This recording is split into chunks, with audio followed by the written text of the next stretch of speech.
स्वागत है आप सभी का गप्पे विद गबरू में। मैं आपका होस्ट एंड दोस्त गबरू गोविंदा पेश करता हूँ आप सबके सामने उपन्यासकार श्री मुंशी प्रेमचंद जी की प्रतिनिधि रचना कर्म भूमि।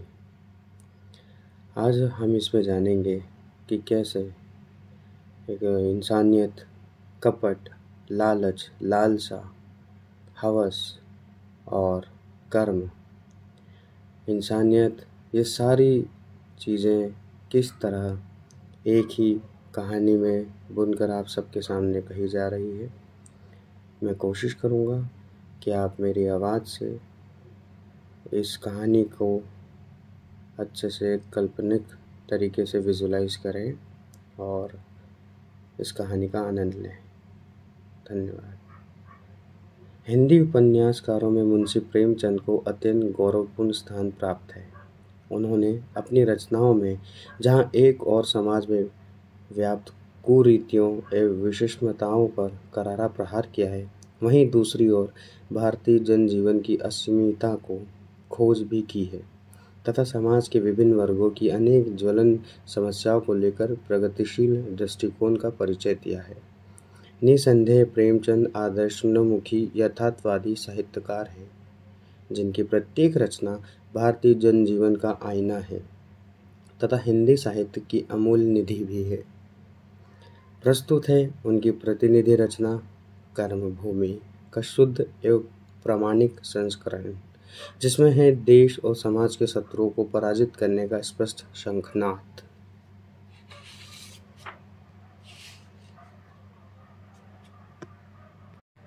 कर्मभूमि देश और समाज के शत्रुओं को परास्त करने के लिए कमर कस कर संघर्ष करने वालों की अनूठी गाथा। हमारे स्कूल और कॉलेजों में जिस तत्परता से फीस वसूल की जाती है, शायद मालगुजारी भी उतनी सख्ती से नहीं वसूल की जाती। महीने में एक दिन नियत कर दिया जाता है, उस दिन फीस का दाखिला होना अनिवार्य है। या तो फीस दीजिए या नाम कटवाइए, या जब तक फीस न दाखिल हो रोज़ कुछ जुर्माना दीजिए। कहीं कहीं ऐसा भी है कि उसी दिन फीस दुगनी कर दी जाती है और किसी दिन तारीख को दुगनी फीस न दी तो नाम कट जाता है। काशी के क्वींस कॉलेज में यही नियम था।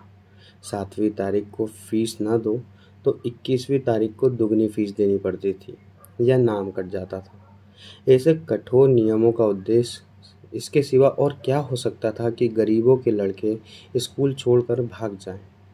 वही हृदयहीन दफ्तरी शासन जो अन्य विभागों में है, हमारे शिक्षकालय में भी है। वह किसी के साथ रियायत नहीं करता। चाहे जहाँ से लाओ, कर्ज लो, गहने गिरवी रखो, लोटा थाली बेचो, चोरी करो, मगर फीस ज़रूर दो, नहीं तो दुगनी फीस देनी पड़ेगी या नाम कट जाएगा।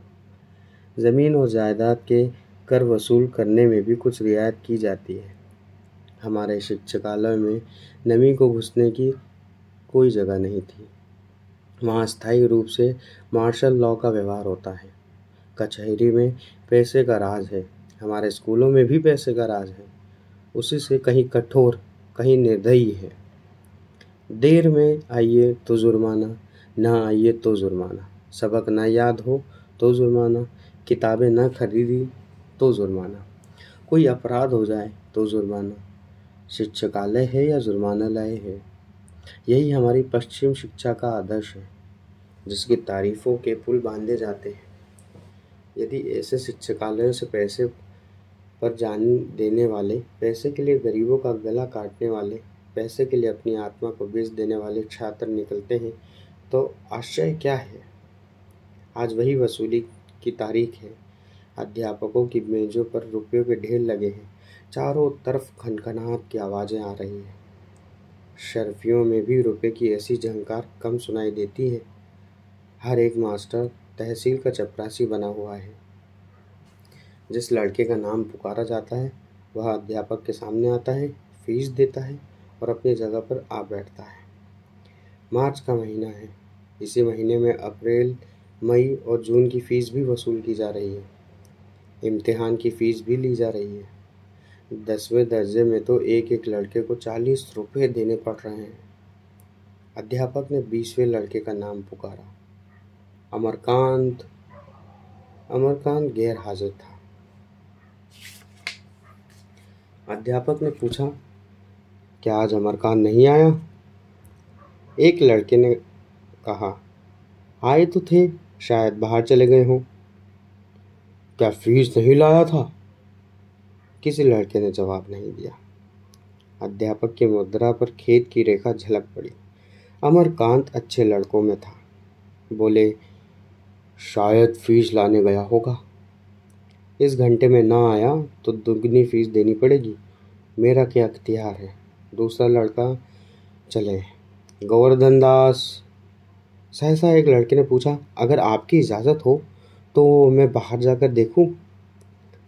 अध्यापक ने मुस्कुराकर कहा, घर की याद आई होगी। खैर जाओ, मगर 10 मिनट के अंदर आ जाना। लड़कों को बुला बुला कर फीस लेना पड़ना मेरा काम नहीं है। लड़के ने नम्रता से कहा, अभी आता हूँ। कसम ले लीजिए, जो हाथे के बाहर भी जाऊँ। यह इस कक्षा के संपन्न लड़कों में था। बड़ा खिलाड़ी, बड़ा बैठकबाज हाजिरी देकर गायब हो जाता था तो शाम को ही खबर लाता। हर महीने फीस की दुगनी रकम जुर्माना दिया करता था। गोरे रंग का लंबा चेहरा, शौकीन युवक था जिसके प्राण खेल में बसते थे। नाम था मोहम्मद सलीम। सलीम और अमरकांत दोनों पास पास बैठते थे। सलीम को हिसाब लगाने या तर्जुमा करने में अमरकांत से विशेष सहायता मिलती थी। उसकी कॉपी से नकल कर लिया करता था। इससे दोनों में दोस्ती हो गई थी। सलीम कवि था। अमरकांत उसकी गज़लें बड़े चाव से सुनता था। दोस्ती का यह एक और कारण था। सलीम ने बाहर जाकर इधर उधर निगाह दौड़ाई।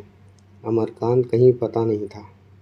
ज़रा और आगे बढ़े तो देखा वह एक वृक्ष की आड़ में खड़ा है।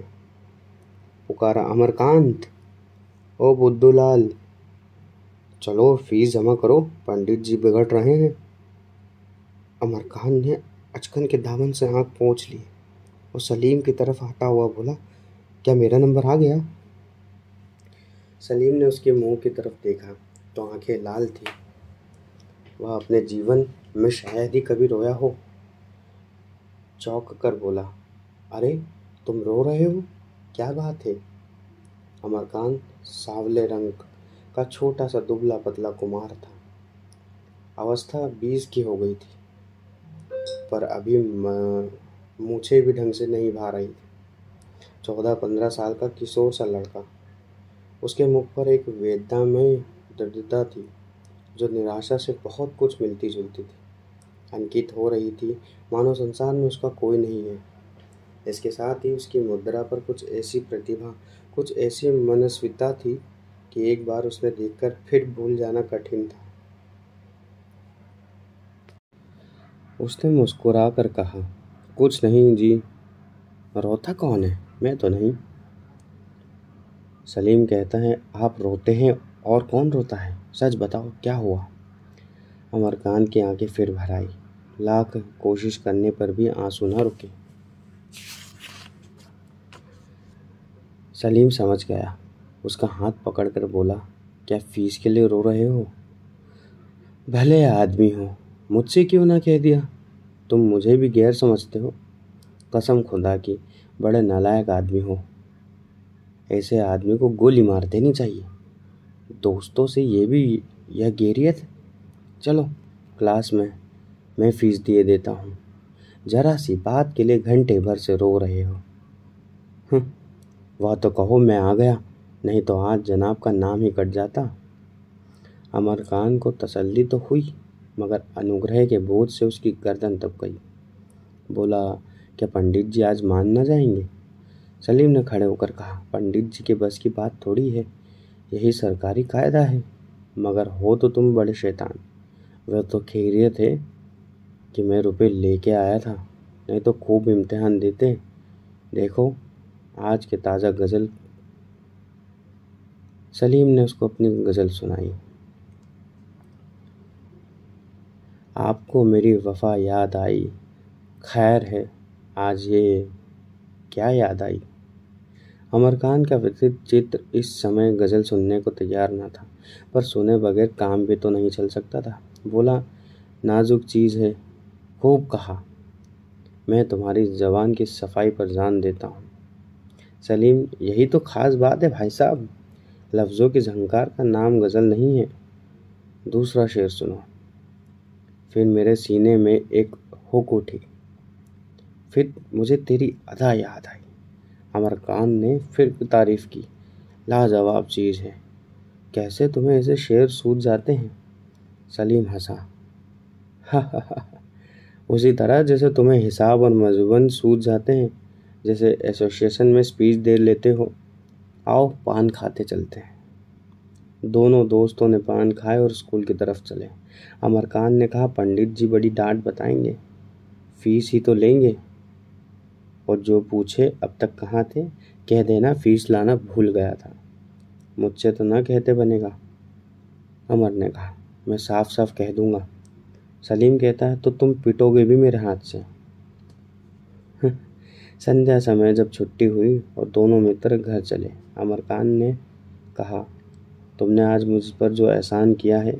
सलीम ने उसके मुंह पर हाथ रखकर कहा, बस खबरदार, जो मुंह से एक आवाज़ भी निकाली, कभी भूल कर भी इसका जिक्र न करना। आज सलीम ने बात घुमाई, आज जलसे में आओगे? मजूमन क्या है, मुझे तो याद नहीं। अजी वही पश्चिम सभ्यता है, तो मुझे 2-4 पॉइंट बता दो, नहीं मैं वहाँ कहूँगा क्या?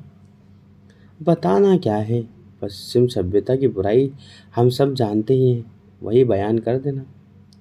अमर ने कहा, तुम जानते होगे, मुझे तो एक भी नहीं मालूम। एक तो यह तालीम ही है, जहाँ देखो वहीं दुकानदारी, अदालत की दुकान, इल्म की दुकान, सेहत की दुकान। इस एक पॉइंट पर बहुत कुछ कहा जा सकता है। अच्छी बात है, आऊँगा, अमर खान ने जवाब दिया। अमर खान के पिता लाला सम्राट खान बड़े उद्योग पुरुष थे। उनके पिता केवल एक झोपड़ी छोड़कर मरे थे, पर समरकान ने अपने बाहुबल से लाखों की संपत्ति जमा कर ली थी। पहले उनकी एक छोटी सी हल्दी की आड़त थी। हल्दी से गुड़ और चावल की बारी आई। 3 बरस तक लगातार उनके व्यापार का क्षेत्र बढ़ता ही गया। अब आड़तें बंद कर दी गई, केवल लेन देन करते थे। जिसे कोई महाजन रुपए न दे, उसे वह बेखटके दे देते थे और वसूल भी कर लेते थे। उन्हें आश्चर्य होता था कि किसी के रुपए मारे कैसे जाते हैं। ऐसा मेहनती आदमी भी कम ही होगा। घड़ी रात रहे गंगा स्नान करने चले जाते और सूर्य उदय के पहले विश्वनाथ जी के दर्शन करके दुकान पर पहुंच जाते। वहां मुनीम को जरूरी काम समझाकर तगादे पर निकल जाते और तीसरे पहर लौटते थे। भोजन करके फिर दुकान आ जाते और आधी रात तक डटे रहते। थे भी भीमकाय, भोजन तो एक ही बार करते थे, पर खूब डट कर। 200-250 मुकद्दर के हाथ भी अभी तक फेरते थे। अमरकान की माता का उसके बचपन में ही देहांत हो गया था।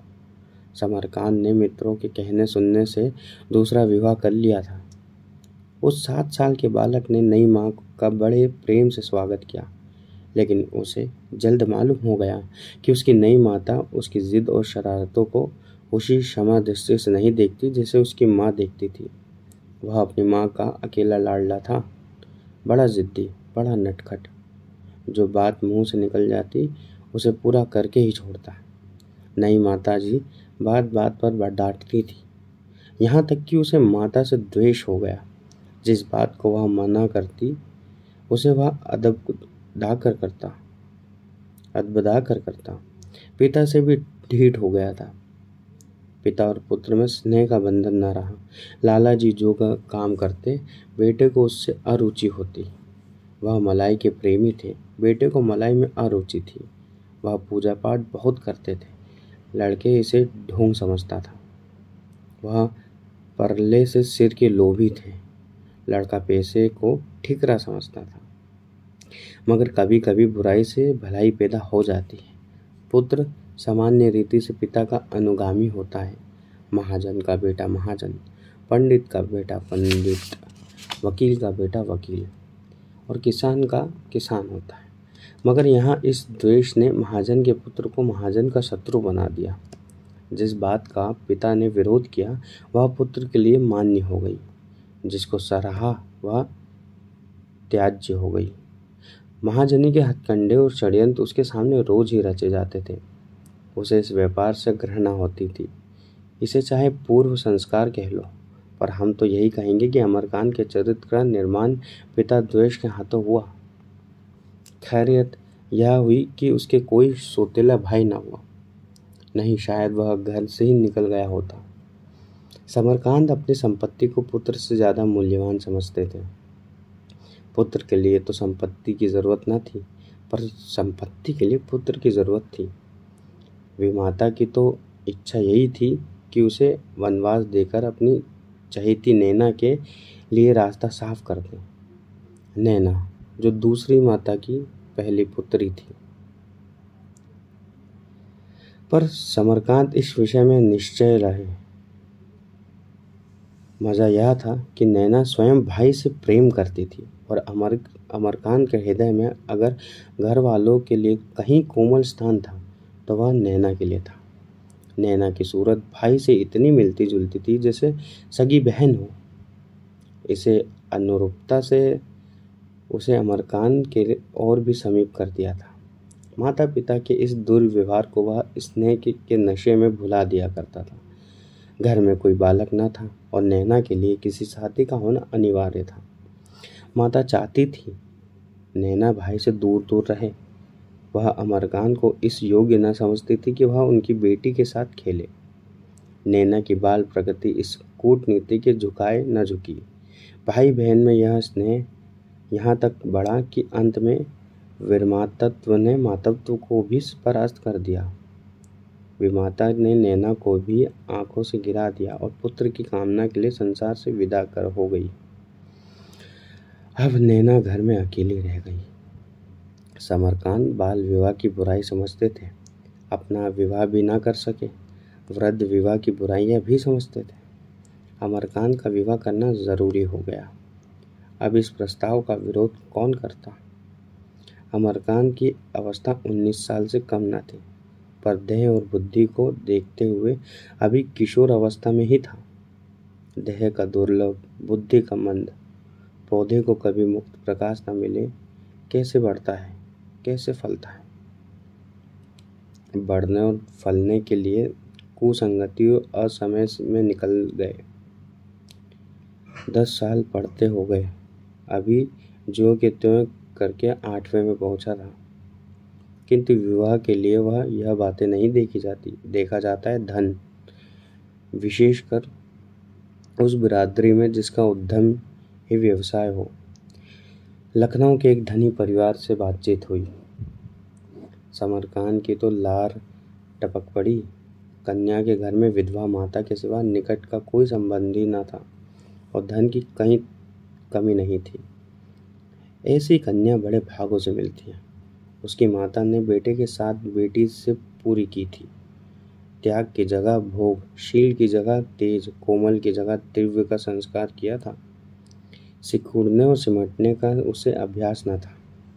और यह युवक प्रवृत्ति की युवती ब्याही गई थी युवती प्रवृत्ति के युवक से, जिसमें पुरुषार्थ का कोई गुण नहीं। अगर दोनों के कपड़े बदल दिए जाएं तो एक दूसरे के स्थानापन्न हो जाते हैं। दबा हुआ पुरुषार्थ ही स्त्रीत्व है। विवाह हुए 2 साल हो चुके थे, पर दोनों में कोई सामंजस्य न था। दोनों अपने अपने मार्ग पर चले जाते थे। दोनों के विचार अलग, व्यवहार अलग, संसार अलग। जैसे 2 भिन्न जलवायु के जंतु एक पिंजरे में बंद कर दिए गए हों। हाँ, तभी अमरकांत के जीवन में संयम और प्रयास की लगन पैदा हो गई थी।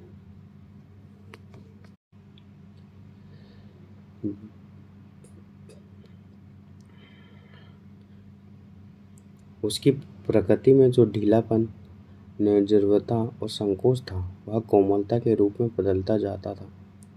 विद्याभ्यास में उसे सब अब रुचि हो गई थी। हालांकि लाला जी अब उसे घर के धंधे में लगाना चाहते थे। वह तार वार पढ़ लेता था और इससे अधिक योग्यता उनकी समझ में ज़रूरत न थी। पर अमरकांत उस पथिक की भांति जिसने दिन विश्राम में काट दिया हो, अब अपने स्थान पर पहुंचने के लिए दूने वेग से कदम बढ़ाए चला जाता था। स्कूल से लौटकर अमरकांत नियम अनुसार अपनी छोटी कोठरी में जाकर चरखे पर बैठ गया। उसे विशाल भवन में जहाँ बारात ठहर सकती थी, उसने अपने लिए यही छोटी सी कोठरी पसंद की थी। इधर कई महीने से उसने 2 घंटे रोज सूत काटने की प्रतिज्ञा कर ली थी और पिता के विरोध करने पर भी उसे निभाया जाता था। मकान था तो बहुत बड़ा, मगर निवासियों की रक्षा के लिए उतना उपयुक्त न था जितना धन की रक्षा के लिए है। नीचे के तल्ले में कई बड़े बड़े कमरे थे जो गोदाम के लिए बहुत अनुकूल थे। हवा और प्रकाश का कहीं रास्ता न था। जिस रास्ते से हवा और प्रकाश आ सकती है, उसी रास्ते से चोर भी आ सकता है। चोर की शंका उसकी एक एक ईंट से टपकती थी। ऊपर के दोनों तलवे हवादार और खुले हुए थे। भोजन नीचे बनता था, सोना बैठना ऊपर होता था। सामने सड़क पर 2 कमरे थे। एक में लाला जी बैठते थे, दूसरे में मुनीम। कमरों के आगे एक साहिबान था जिसमें गाय बनती थी। लाला जी पक्के गो भक्त थे। अमरकांत सूत काटने में मग्न था कि उसकी छोटी बहन नैना आकर बोली, क्या हुआ भैया, फीस जमा हुई या नहीं? मेरे पास 20 रुपए हैं, या ले लो, मैं कल और किसी से मांग लाऊंगी। अमर ने चरखा चलाते हुए कहा, आज ही तो फीस जमा करने की तारीख थी, नाम कट गया मेरा, अब रुपए लेकर क्या करूंगा? नैना रूप रंग में अपने भाई से इतनी मिलती कि अमरकांत उसकी साड़ी पहन लेता तो यह बतलाना मुश्किल हो जाता कि कौन यह है और कौन वह। हाँ, इतना अंतर अवश्य था कि भाई की दुर्बलता या सुकुमारता बनकर आकर्षक हो गई थी। अमर ने तो दिल लगी की थी, मजाक किया था, पर नैना के चेहरे का रंग उड़ गया। बोली, तुमने कहा नहीं, मुझे बताया ही नहीं। लेकिन सुनता कौन था? नैना ने रोष के भाव से कहा, मैं तो तुम्हें अपने कड़े दे रही थी, क्यों नहीं ली? अमरकांत ने हंसकर पूछा, और जो दादा पूछते तो क्या होता? दादा से बतलाती ही क्यों? अमर ने मुंह लंबा करके कहा, चोरी से काम नहीं करना चाहता नैना, अब खुश हो जाओ, मैंने फीस भर दी है। नैना को विश्वास न आया। बोली, फीस नहीं, वहां जमा कर दी, तुम्हारे पास रुपए कहाँ से आए? नहीं नैना, सच कहता हूँ, जमा कर दी है। रुपए कहाँ थे आपके पास? एक दोस्त से ले लिए। तुमने मांगे कैसे? उसने अपने आप ही दे दिए, मुझे मांगना ना पड़ा। कोई बड़ा सज्जन आदमी होगा। अमर ने कहा, हाँ है तो सज्जन नैना। जब फीस जमा होने लगी तो मैं मारे शर्म के बाहर चला गया। न जाने क्यों उस वक्त मुझे रोना आ गया। सोचता था मैं ऐसा गया बीता हूँ कि मेरे पास 40 रुपये नहीं। वह मित्र ज़रा देर में मुझे बुलाने आया। मेरी आंखें लाल थी, समझ गया, तुरंत जाकर फीस जमा कर दी। तुमने कहाँ पाए ये 20 रुपये नैना? नैना बोली, यह ना बताऊंगी। नैना ने भाग जाना चाहा। 12 बरस की यह लज्जाशील बालिका एक साथ ही सरल भी थी और चतुर भी। उसे ठगना सहज था, उससे अपनी चिंताओं को छिपाना कठिन था। अमर ने लपक कर उसका हाथ पकड़ लिया और बोला, जब तक बताओगे नहीं मैं जाने ना दूंगा, किसी से कहूँगा नहीं, सच कहो। नैना झेपती हुई बोली, दादा से लिए हैं। अमरकांत ने बेदली के साथ कहा, तुमने उनसे नाहक मांगे? जब उन्होंने मुझे इतनी निर्दयता से धुतकार दिया तो मैं नहीं चाहता कि उनसे एक पैसा भी मांगो। मैंने तो समझा था कि तुम्हारे पास कहीं पड़े होंगे पैसे। अगर मैं जानता कि तुम भी दादा से ही मांगोगी तो साफ कह देता, मुझे रुपए की ज़रूरत नहीं। दादा क्या बोले? नैना सजल नेत्र होकर बोली, बोले तो नहीं, यही कहते रहे कि करना धरना तो कुछ नहीं, रोज़ रुपए चाहिए, कभी फीस, कभी किताब, कभी चंदा। फिर मुनीम जी से कहा, 20 रुपये दे दो, 20 रुपये फिर देना। अमर ने उत्तेजित होकर कहा, तुम रुपए लौटा देना, मुझे नहीं चाहिए। नैना सिसक सिसक कर रोने लगी। अमरकांत ने रुपए ज़मीन पर फेंक दिए और वहाँ सारी कोठरी में बिखरे पड़े थे। दो में से एक भी न चुनने का नाम ले रहा था। सहसा लाला अमरकांत को देखते हुए समरकांत आकर द्वार पर खड़े हो गए। नैना की सिसकियां बंद हो गई और अमरकांत मानो तलवार की चोट खाने के लिए अपने मन को तैयार करने लगा। लाला जी ने दोहरे बदन के दीर्घकारी मनुष्य थे। सिर से पांव तक सेठ, वही खलवाट मस्तक, वही फूले हुए कपोल, वही निकली हुई तोंद। मुख पर संयम का तेज था जिसमें स्वाद की गहरी झलक मिली हुई थी। कठोर स्वर में बोले, चरखा चला रहे हैं, इतनी देर में कितना सूत काटा होगा? 2-4 रुपए का, है ना? अमरकांत ने गर्व से कहा, चरखा रुपए के लिए नहीं चलाता। और किसके लिए चलाते हो? यह आत्मशुद्धि का एक साधन है। समरकांत ने घाव पर जैसे नमक पड़ गया। बोले, यह आज नई बात मालूम हुई? तब तो तुम्हारे ऋषि होने में कोई संदेह नहीं है। जाओ, साधु बन जाओ, मगर साधना के साथ कुछ गृहस्थी का काम भी देखना होता है। दिन भर स्कूल में रहो, वहाँ से लौटो तो चरखे पर बैठो, रात को तुम्हारी स्त्री पाठशाला खोले, संध्या समय जलसे हो, इधर उधर घूमना हो, तो घर का धंधा कौन करे? मैं बैल नहीं हूँ, तुम ही लोगों के लिए इस जंजाल में फंसा हुआ हूँ। अपने ऊपर लाद न ले जाऊंगा। तुम्हें कुछ तो मेरी मदद करनी चाहिए। बड़े नीतिवान बनते हो। क्या यही नीति है कि बूढ़ा बाप मरा करे और जवान बेटा उसकी बात भी ना पूछे? अमरकांत ने उद्दंडता से कहा, मैं तो आपसे बार बार कह चुका हूँ, आप मेरे लिए कुछ ना करें। मुझे धन की ज़रूरत नहीं है। आपकी भी उम्र हो रही है। शांतिचित होकर भगवत भजन कीजिए। समरकांत ने तीखे शब्दों में बोले, धन न रहेगा लाला तो भीख मांगोगे, यूं चैन से बैठकर चरखा न चलाओगे। यह तो ना होगा। मेरी कुछ मदद करो। पुरुषार्थहीन मनुष्य की तरह कहने लगे, मुझे धन की ज़रूरत नहीं। कौन है जिसे धन की ज़रूरत नहीं? साधु सन्यासी तक तो पैसों पर प्राण देते हैं। धन बड़े पुरुषार्थ से मिलता है। जिसमें पुरुषार्थ नहीं वह क्या धन कमाएगा? बड़े बड़े तो धन की उपेक्षा कर ही नहीं सकते। तुम किस खेत की मूली हो? अमन ने उसी विदग्धता से भाव से कहा, संसार धन के लिए प्राण दे दे, मुझे धन की इच्छा नहीं।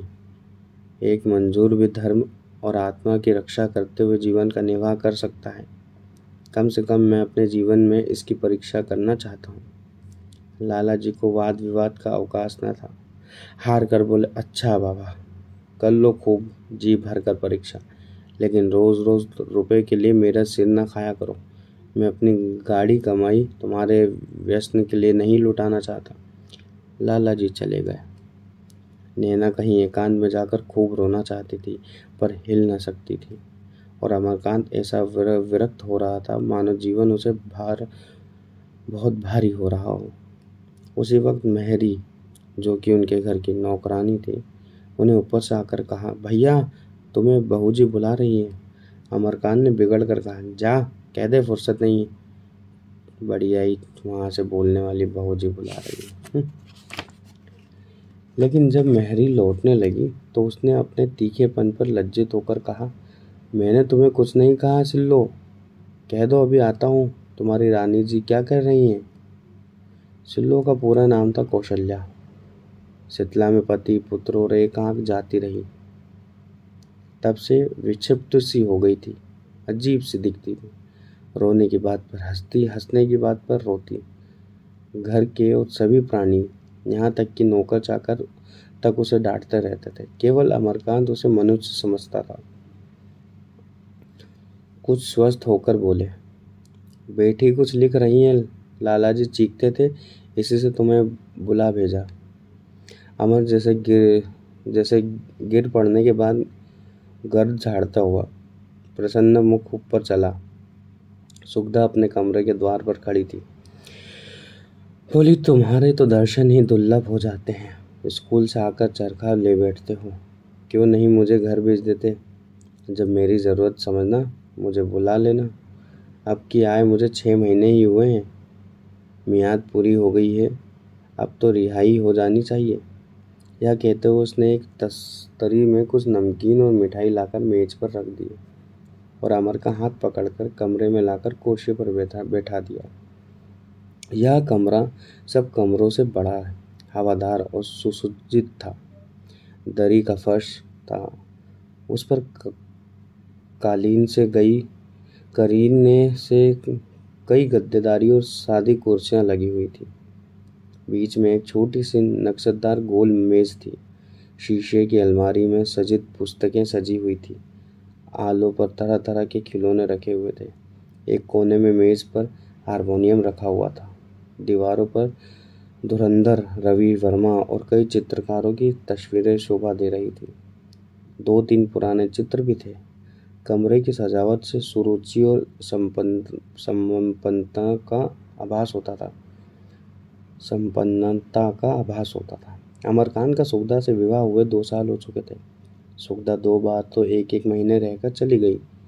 अब कि उसे आए 6 महीने हो गए थे, मगर उनका स्नेह अभी तक ऊपर ही ऊपर था। गहराइयों में दोनों एक दूसरे से अलग थे। सुगदा ने कभी अभाव न जाना था, जीवन की कठिनाइयां न सही थी। वह जाने माने मार्ग को छोड़कर अनजाने रास्ते पर पांव रखते डरती थी। बड़े घर की लड़की थी। भोग और विलास को वह जीवन की सबसे मूल्यवान वस्तु समझती थी और उसे हृदय से लगाए रहना चाहती थी। अमरकांत को वह घर के कामकाज की ओर खींचने का प्रयास करती रहती थी। कभी समझाती थी, कभी रूठती थी, कभी बिगड़ती थी। सास के न रहने से वह एक प्रकार से घर की स्वामिनी थी। बाहर के स्वामी लाला समरकांत थे, पर भीतर का संचालन सुगदा के ही हाथों में था। किंतु अमरकांत उसकी बातों को हंसी में टाल देता, उस पर अपना प्रभाव डालने की कभी चेष्टा न करता। उसकी विलास प्रियता मानो खेतों में होवे की भांति उसे डराती रहती थी। खेत में हरियाली थी, दाने थे, लेकिन वो होवा निश्चय भाव से दोनों हाथों फैलाए खड़ा उसकी ओर घूरता रहता था। अपनी आशा का दुराशा, हार जीत वह सुगदा से बुराई की भांति छिपाता था। कभी कभी उसे घर लौटने में देर हो जाती तो सुगदा व्यंग करने से बाज ना आती थी। हाँ, यहाँ कौन अपना बैठा हुआ है, बाहर के मज़े घर में कहाँ। और यह तिरस्कार किसान की कड़े कड़े की भांति होवे के भय को और भी उत्तेजित कर देती। वह उसकी खुशामद करता, अपने सिद्धांतों को लंबी से लंबी रस्सी देता, पर सुगदा इसे उसकी दुर्बलता समझकर ठुकरा देती। वह पति को दया भाव से देखती थी, उसकी त्यागमयी प्रवृत्ति का अनादर न करती थी, पर इसका तथ्य न समझ सकती थी। वह अगर सहानुभूति की भिक्षा मांगता, उसके सहयोग के लिए हाथ फैलाता, तो शायद वह उसकी उपेक्षा न करती, अपनी मुट्ठी बंद कर लेती और अपनी मिठाई आप खाती थी। दोनों आपस में हंसते बोलते साहित्य और इतिहास की चर्चा करते थे, लेकिन जीवन के गुण व्यापारों में पृथक थे। दूध और पानी का मेल नहीं, रेत और पानी का मेल था, जो एक क्षण के लिए मिलकर पृथक हो जाता था। अमर ने इस शिकायत की कोमलता या तो समझी नहीं थी या समझ कर उसका रस न ले सका। लाला जी ने जो आघात किया था, अभी उसकी आत्मा उस वेदना से तड़प रही थी। बोला, मैं भी उचित समझता हूँ, अब मुझे पढ़ाई छोड़कर जीवन शैली पर ध्यान देना चाहिए। सुगदा ने खींच कर कहा, हाँ, ज़्यादा पढ़ लेने से सुनती हूँ आदमी पागल हो जाता है। अमर ने लड़ने के लिए यहाँ भी आस्तीनें चढ़ा ली। तुम यह आक्षेप व्यक्त कर रही हो। पढ़ने से मैं जी नहीं चुराता, लेकिन इस दशा में मेरा पढ़ना नहीं हो पा सकता। आज स्कूल में मुझे जितना लज्जित होना पड़ा वह मैं ही जानता हूँ। अपनी आत्मा की हत्या करने से पढ़ने से भूखा रहना कहीं ज़्यादा अच्छा है। अपनी आत्मा की हत्या करके पढ़ने से भूखा रहना कहीं ज़्यादा अच्छा है। सुगदा ने भी अपने शस्त्र संभाले, बोली, मैं तो समझती हूँ कि घड़ी 2 घड़ी दुकान पर बैठकर भी आदमी बहुत कुछ पढ़ा सकता है। चरखे और जलसों में जो समय देते हो वह दुकान पर दो, तो कोई बुराई तो ना होगी। फिर जब तुम किसी से कुछ कहोगे नहीं तो तुम्हारे दिल की बातें कैसे समझ लेगा कोई। मेरे पास इस वक्त भी 1,000 रुपये से कम नहीं है।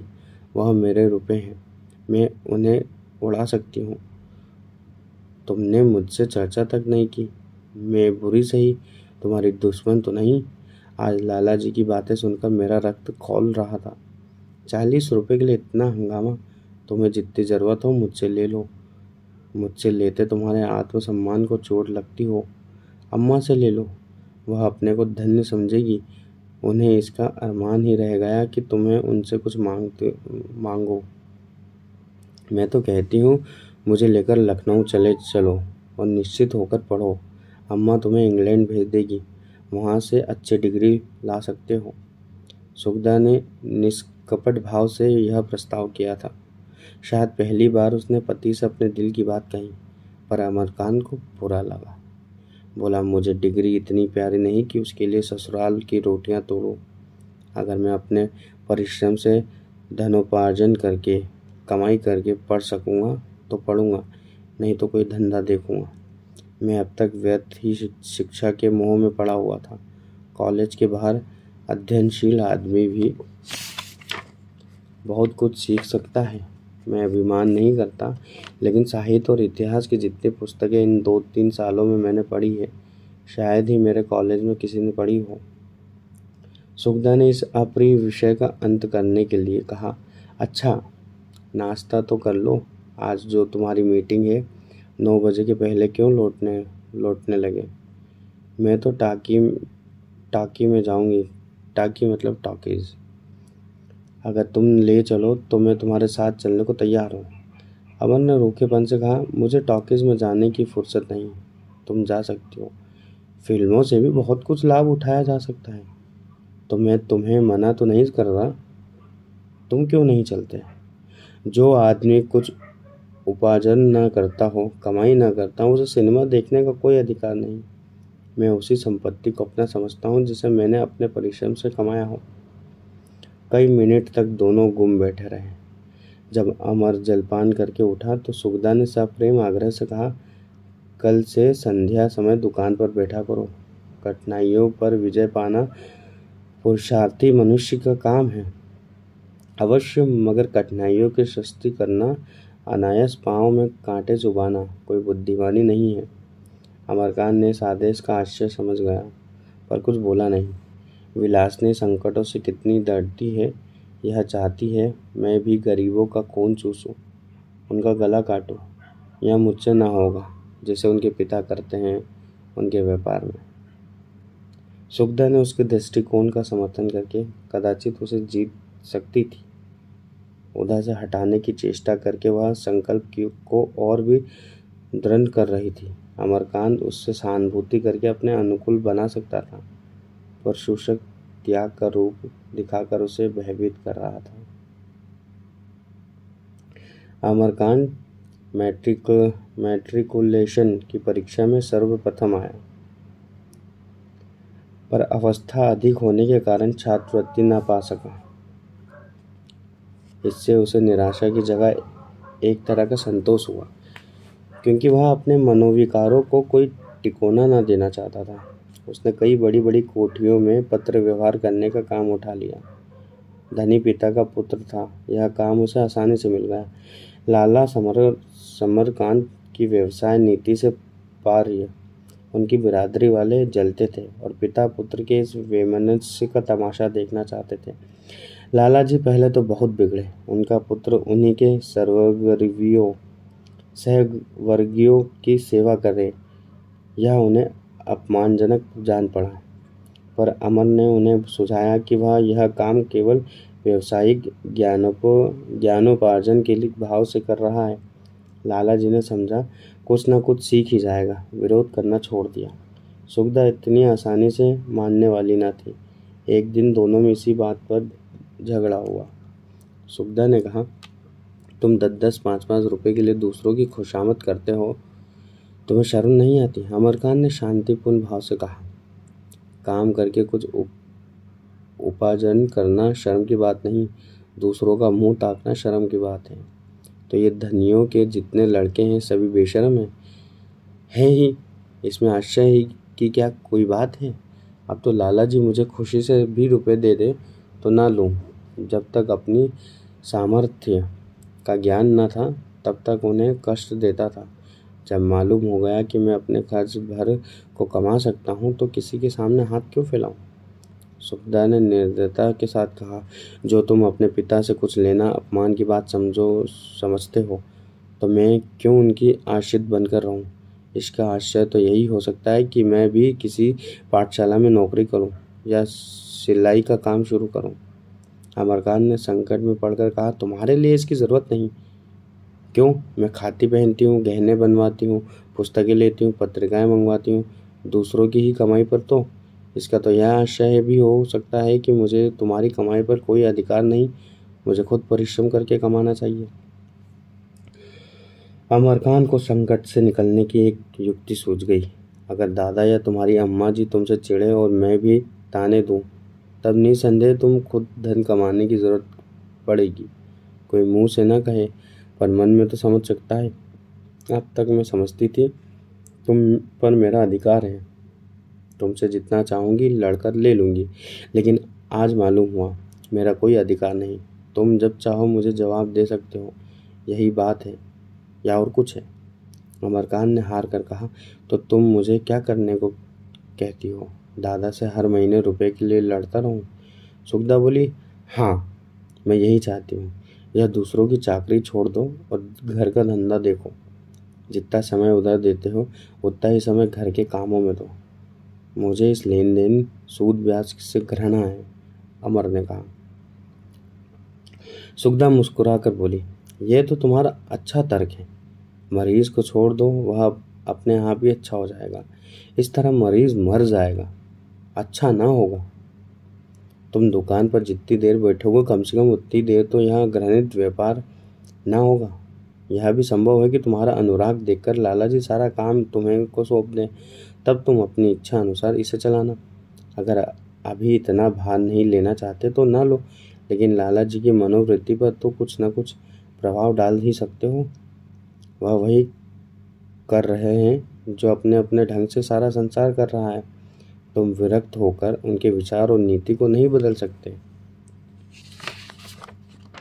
और अगर तुम अपना ही राग आलापोगे तो मैं कह देती हूँ, अपने घर चली जाऊंगी। तुम जिस तरह जीवन व्यतीत करना चाहते हो वह मेरे मन की बात नहीं है। तुम बचपन से ठुकराए गए हो और कष्ट सहने के अभ्यस्त हो। मेरे लिए यह नया अनुभव है। अमरकांत परास्त हो गया। इसके कई दिन बाद उसे कई जवाब सूझे, पर इस वक्त पर वह कुछ जवाब न दे सका। ना ही उसे सुखदा की बातें न्याय संगत मालूम हुई। अभी तक उसकी स्वतंत्रता कल्पना का आधार पिता की कर्पणता की थी। उसका अंकुर विमाता की निर्ममता ने जमाया था। तर्क या सिद्धांत पर उसका आधार न था। और वह दिन तो अभी दूर, बहुत बहुत दूर था, जब उसके चित्त की वृत्ति ही बदल जाए। उसने निश्चय किया, पत्र व्यवहार का काम छोड़ दूंगा। दुकान पर बैठने में भी तो उसकी आपत्ति उतनी तीव्र न रही। हाँ, अपनी शिक्षा का खर्च वह पिता से लेने पर किसी तरह अपने मन को न दबा सका। इसके लिए उसे कोई दूसरा ही गुप्त मार्ग खोजना पड़ा। सुखदा के कुछ दिनों के लिए उसकी संधि होशी हो गई। इसी बीच में एक और घटना हुई जिसने उसकी स्वतंत्रता कल्पना की भी शिथिल कर दी। सुखदा इधर साल भर से मैके न गई थी। विधवा माता बार बार बुलाती थी। लाला समरकांत भी चाहते थे कि 2-1 महीने के लिए बहू उनके पास चली जाए, अपने मायके हो जाए, पर सुखदा जाने का नाम न लेती। अमरकांत की ओर से वह निश्चिंत न हो सकी थी। वह ऐसे घोड़े पर सवार थी जिसे नित्य फेरना लाजमी था। 10-5 दिन बंधा रहा तो फिर पुट्ठे पर हाथ न ही रखने देगा, अपने पर सवारी न करने देगा। इसलिए वह अमरकांत को छोड़ कर न जाना चाहती थी। अंत में माता ने स्वयं काशी आने का निश्चय किया। उनकी इच्छा अब काशीवास करने की भी हो गई थी। 1 महीने तक अमरकांत उनके स्वागत की तैयारियों में लगा रहा। गंगा तट पर बड़ी बड़ी मुश्किल से पसंद का घर मिला, जो ना बहुत बड़ा ना बहुत छोटा। उसकी सफाई और सफ़ेदी में कई दिन लगे। गृहस्थी की सैकड़ों की ही चीज़ें जमा करनी थी। उनके नाम सास ने 1,000 रुपये का बीमा भेज दिया था। उसने कतर ब्योंत से उसके आधे से ही में ही मतलब 500 रुपये में ही सारा प्रबंध कर दिया। पाई पाई का हिसाब लिखा तैयार था। जब सास जी प्रयाग का स्नान करती हुई माघ में काशी पहुंची तो यहाँ का सुप्रबंध देखकर बहुत प्रसन्न हुई। अमरकांत ने बचत के 500 रुपये उनके सामने रख दिए। रेणुका देवी, जो अमर की सास थी, उन्होंने चकित होकर कहा, क्या 500 रुपये में ही सब कुछ हो गया? मुझे तो विश्वास नहीं आता। जी हाँ, 500 रुपये ही खर्च हुए। यह तो तुमने इनाम का देने का काम किया। ये बचत के रुपए तुम्हारे हैं। अमर ने झेपते हुए कहा, जब मुझे ज़रूरत होगी आपसे मांग लूँगा, अभी तो कोई ऐसी ज़रूरत नहीं है। रेणुका देवी रूप और अवस्था से नहीं थी, विचार और व्यवहार से वृद्ध हुई थी। दान और व्रत में उनकी आस्था न थी, लेकिन लोक कमत की अवहेलना न कर सकती थी। विधवा का जीवन तप का जीवन है। लोकमत इसके विपरीत कुछ नहीं देख सकता। रेणुका को विवश होकर धर्म का स्वांग भरना पड़ता था, किंतु जीवन बिना किसी आधार के तो नहीं चल सकता था। भोग विलास और शेर तमाशे घूमना फिरने से आत्मा उसी भांति संतुष्ट नहीं होती जैसे कोई चटनी और अचार खाकर अपनी भूख को शांत नहीं कर सकता। जीवन किसी तथ्य पर ही टिक सकता है। रेणुका के जीवन के में यह आधार पशु प्रेम था। वह अपने साथ पशु पक्षियों का एक चिड़ियाघर लाई थी। तोते, मैने, बंदर, बिल्ली, गाय, हिरन, मोर, कुत्ते आदि पाला करती थी। हर एक का अलग अलग नाम था, रहने का अलग अलग स्थान था, खाने पीने के अलग अलग बर्तन थे। अन्य रईसों की भांति उनका पशु प्रेम नुमाइश था, फैशनेबल या मनोरंजन का ना था। अपने पशु पक्षियों में उनकी जान बसती थी। वह उनके बच्चों को उसी मातृत्व भरे स्नेह से खिलाती थी मानो अपने नाती पोते हों। ये पशु भी उनके बातें, उनके इशारे कुछ इस तरह समझ जाते थे कि आश्चर्य होता था। दूसरे दिन माँ बेटी में बातें होने लगी। रेणुका ने कहा, तुझे ससुराल इतना प्यारा हो गया? सुगधा ने लज्जित होकर बोली, क्या करूं अम्मा, ऐसी उलझन में पड़ी हुई हूँ कि कुछ समझ नहीं आता। बाप बेटे में बिल्कुल नहीं बनती। दादा चाहते हैं वह घर का धंधा देखें। वह कहते हैं मुझे इस व्यवसाय से घृणा है। मैं चली जाती तो ना जाने क्या दशा होती। मुझे बराबर यह खटकता लगा रहता था कि वह देश विदेश की राह न ले ले। तुमने मुझे कुएं में धकेल दिया, और क्या कहूँ। रेणुका चिंतित होकर बोली, मैंने तो अपनी समझ में घर वर दोनों ही देखभाल कर विवाह किया था बेटा, मगर तेरी तकदीर को क्या करती। लड़के से तेरी अभी तक वही हाल है या पटा कुछ। सुगधा फिर लज्जित हो गई। उसके दोनों कपोल लाल हो गए। सिर झुकाकर बोली, उन्हें अपनी किताबों और सभाओं से छुट्टी नहीं मिलती। तेरी जैसी रूपवती एक सीधे साधे छोकरे को भी ना संभाल सकी। चाल चलन कैसा है, कहीं कोई चक्कर तो नहीं। सुगधा जानती थी अमरकांत इस तरह की कोई दुर्वासना नहीं है, पर इस समय वह इस बात को निश्चयात्मक रूप से न कह सकी। उसके नारीत्व पर धब्बा आता था। बोली, मैं किसी के दिल का हाल क्या जानूं अम्मा। इतने दिन हो गए, एक दिन भी ऐसा ना हुआ होगा कि कोई चीज़ लाकर देते हैं। जैसे चाहूँ रहूं, उनको कोई मतलब नहीं। रेणुका ने पूछा, तू कभी कुछ पूछती है, कुछ बनाकर खिलाती है, कभी उसके सिर में तेल डालती है? सुगधा ने गर्व से कहा, अब वह मेरी बातें नहीं पूछते तो मुझे क्या गरज है पड़ी है। वह बोलते हैं तो मैं भी बोलती हूँ। मुझे किसी की गुलामी नहीं होगी। रेणुका ने ताड़ना दी, बेटी बुरा ना मानना, मुझे तो बहुत कुछ तेरा ही दोष दिखता है। तुझे अपने रूप का गर्व है। तू समझती है वह तेरे रूप पर मुग्ध होकर तेरे पैरों पर सिर रगड़ेगा। ऐसा मर्द होते हैं, यह मैं जानती हूँ, पर वह प्रेम टिकाऊ नहीं होते। न जाने क्यों उससे तू तनी रहती है। मुझे तो वह बड़ा गरीब और बहुत ही विचारशील मालूम होता है। सच कहती हूँ, मुझे उस पर दया आती है।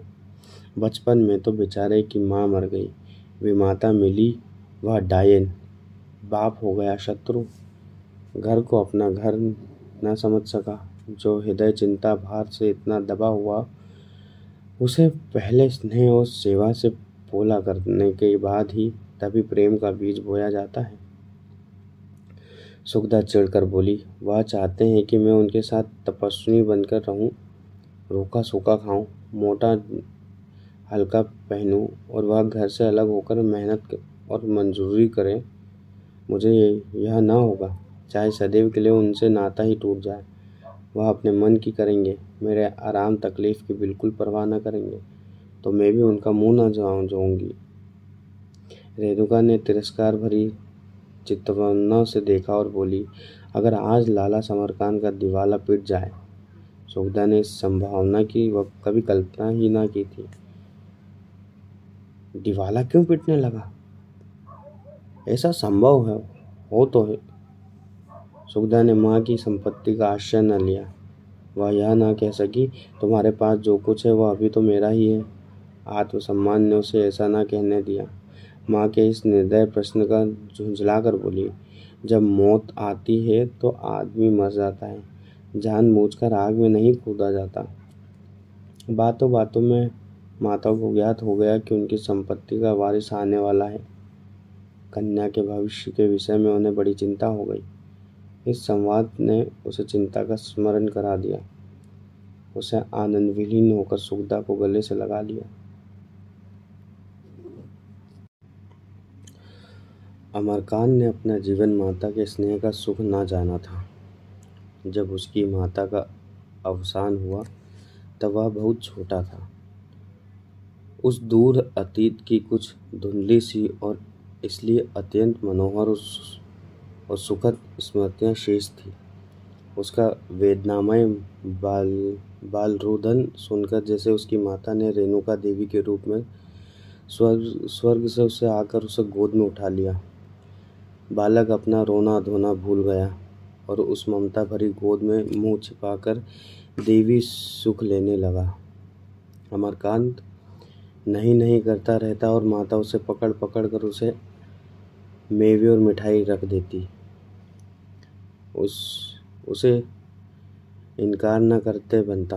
वह देखता माता उसके लिए कभी कुछ पका लाती तो कभी कुछ, और उसे खिलाकर कितना प्रसन्न होती है, तो उसके हृदय में श्रद्धा की एक लहर से उठने लगती।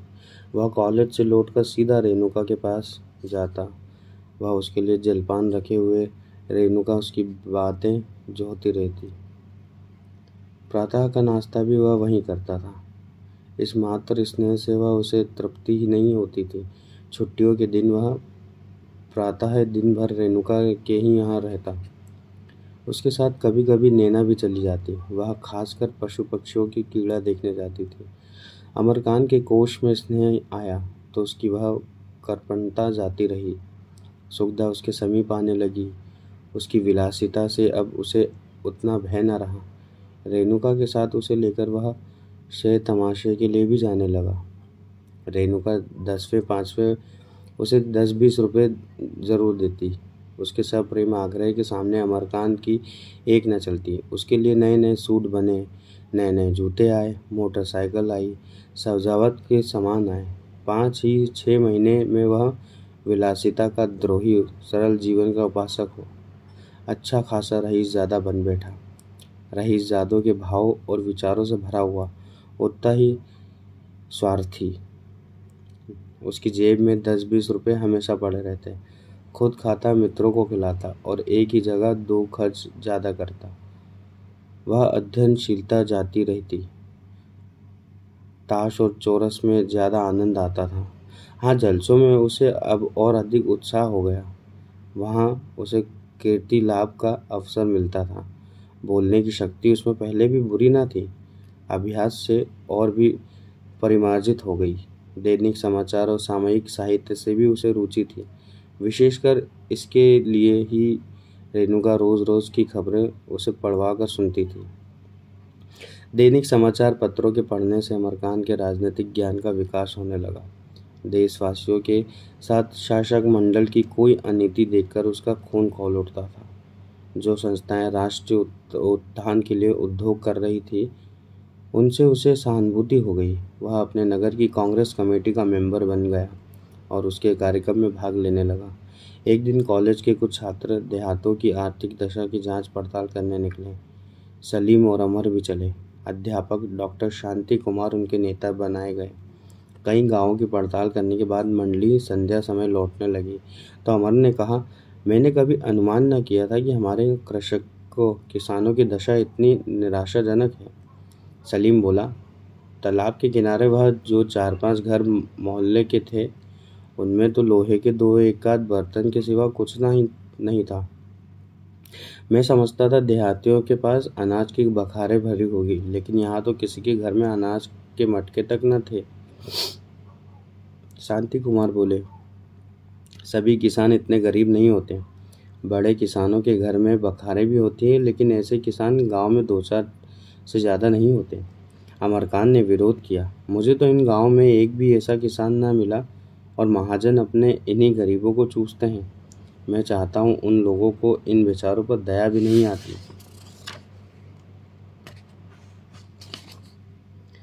शांति कुमार ने मुस्कुराकर कहा, दया और धर्म की बहुत दिनों परीक्षा हुई है और यह दोनों हल्के पड़े।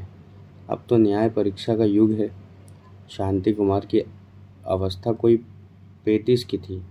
गोरे चिट्ठे रूपवान आदमी थे। वेशभूषा में अंग्रेजी थे और पहली नज़र में अंग्रेजी मालूम होते थे, क्योंकि उनकी आंखें नीली थी और बाल भी भूरे थे।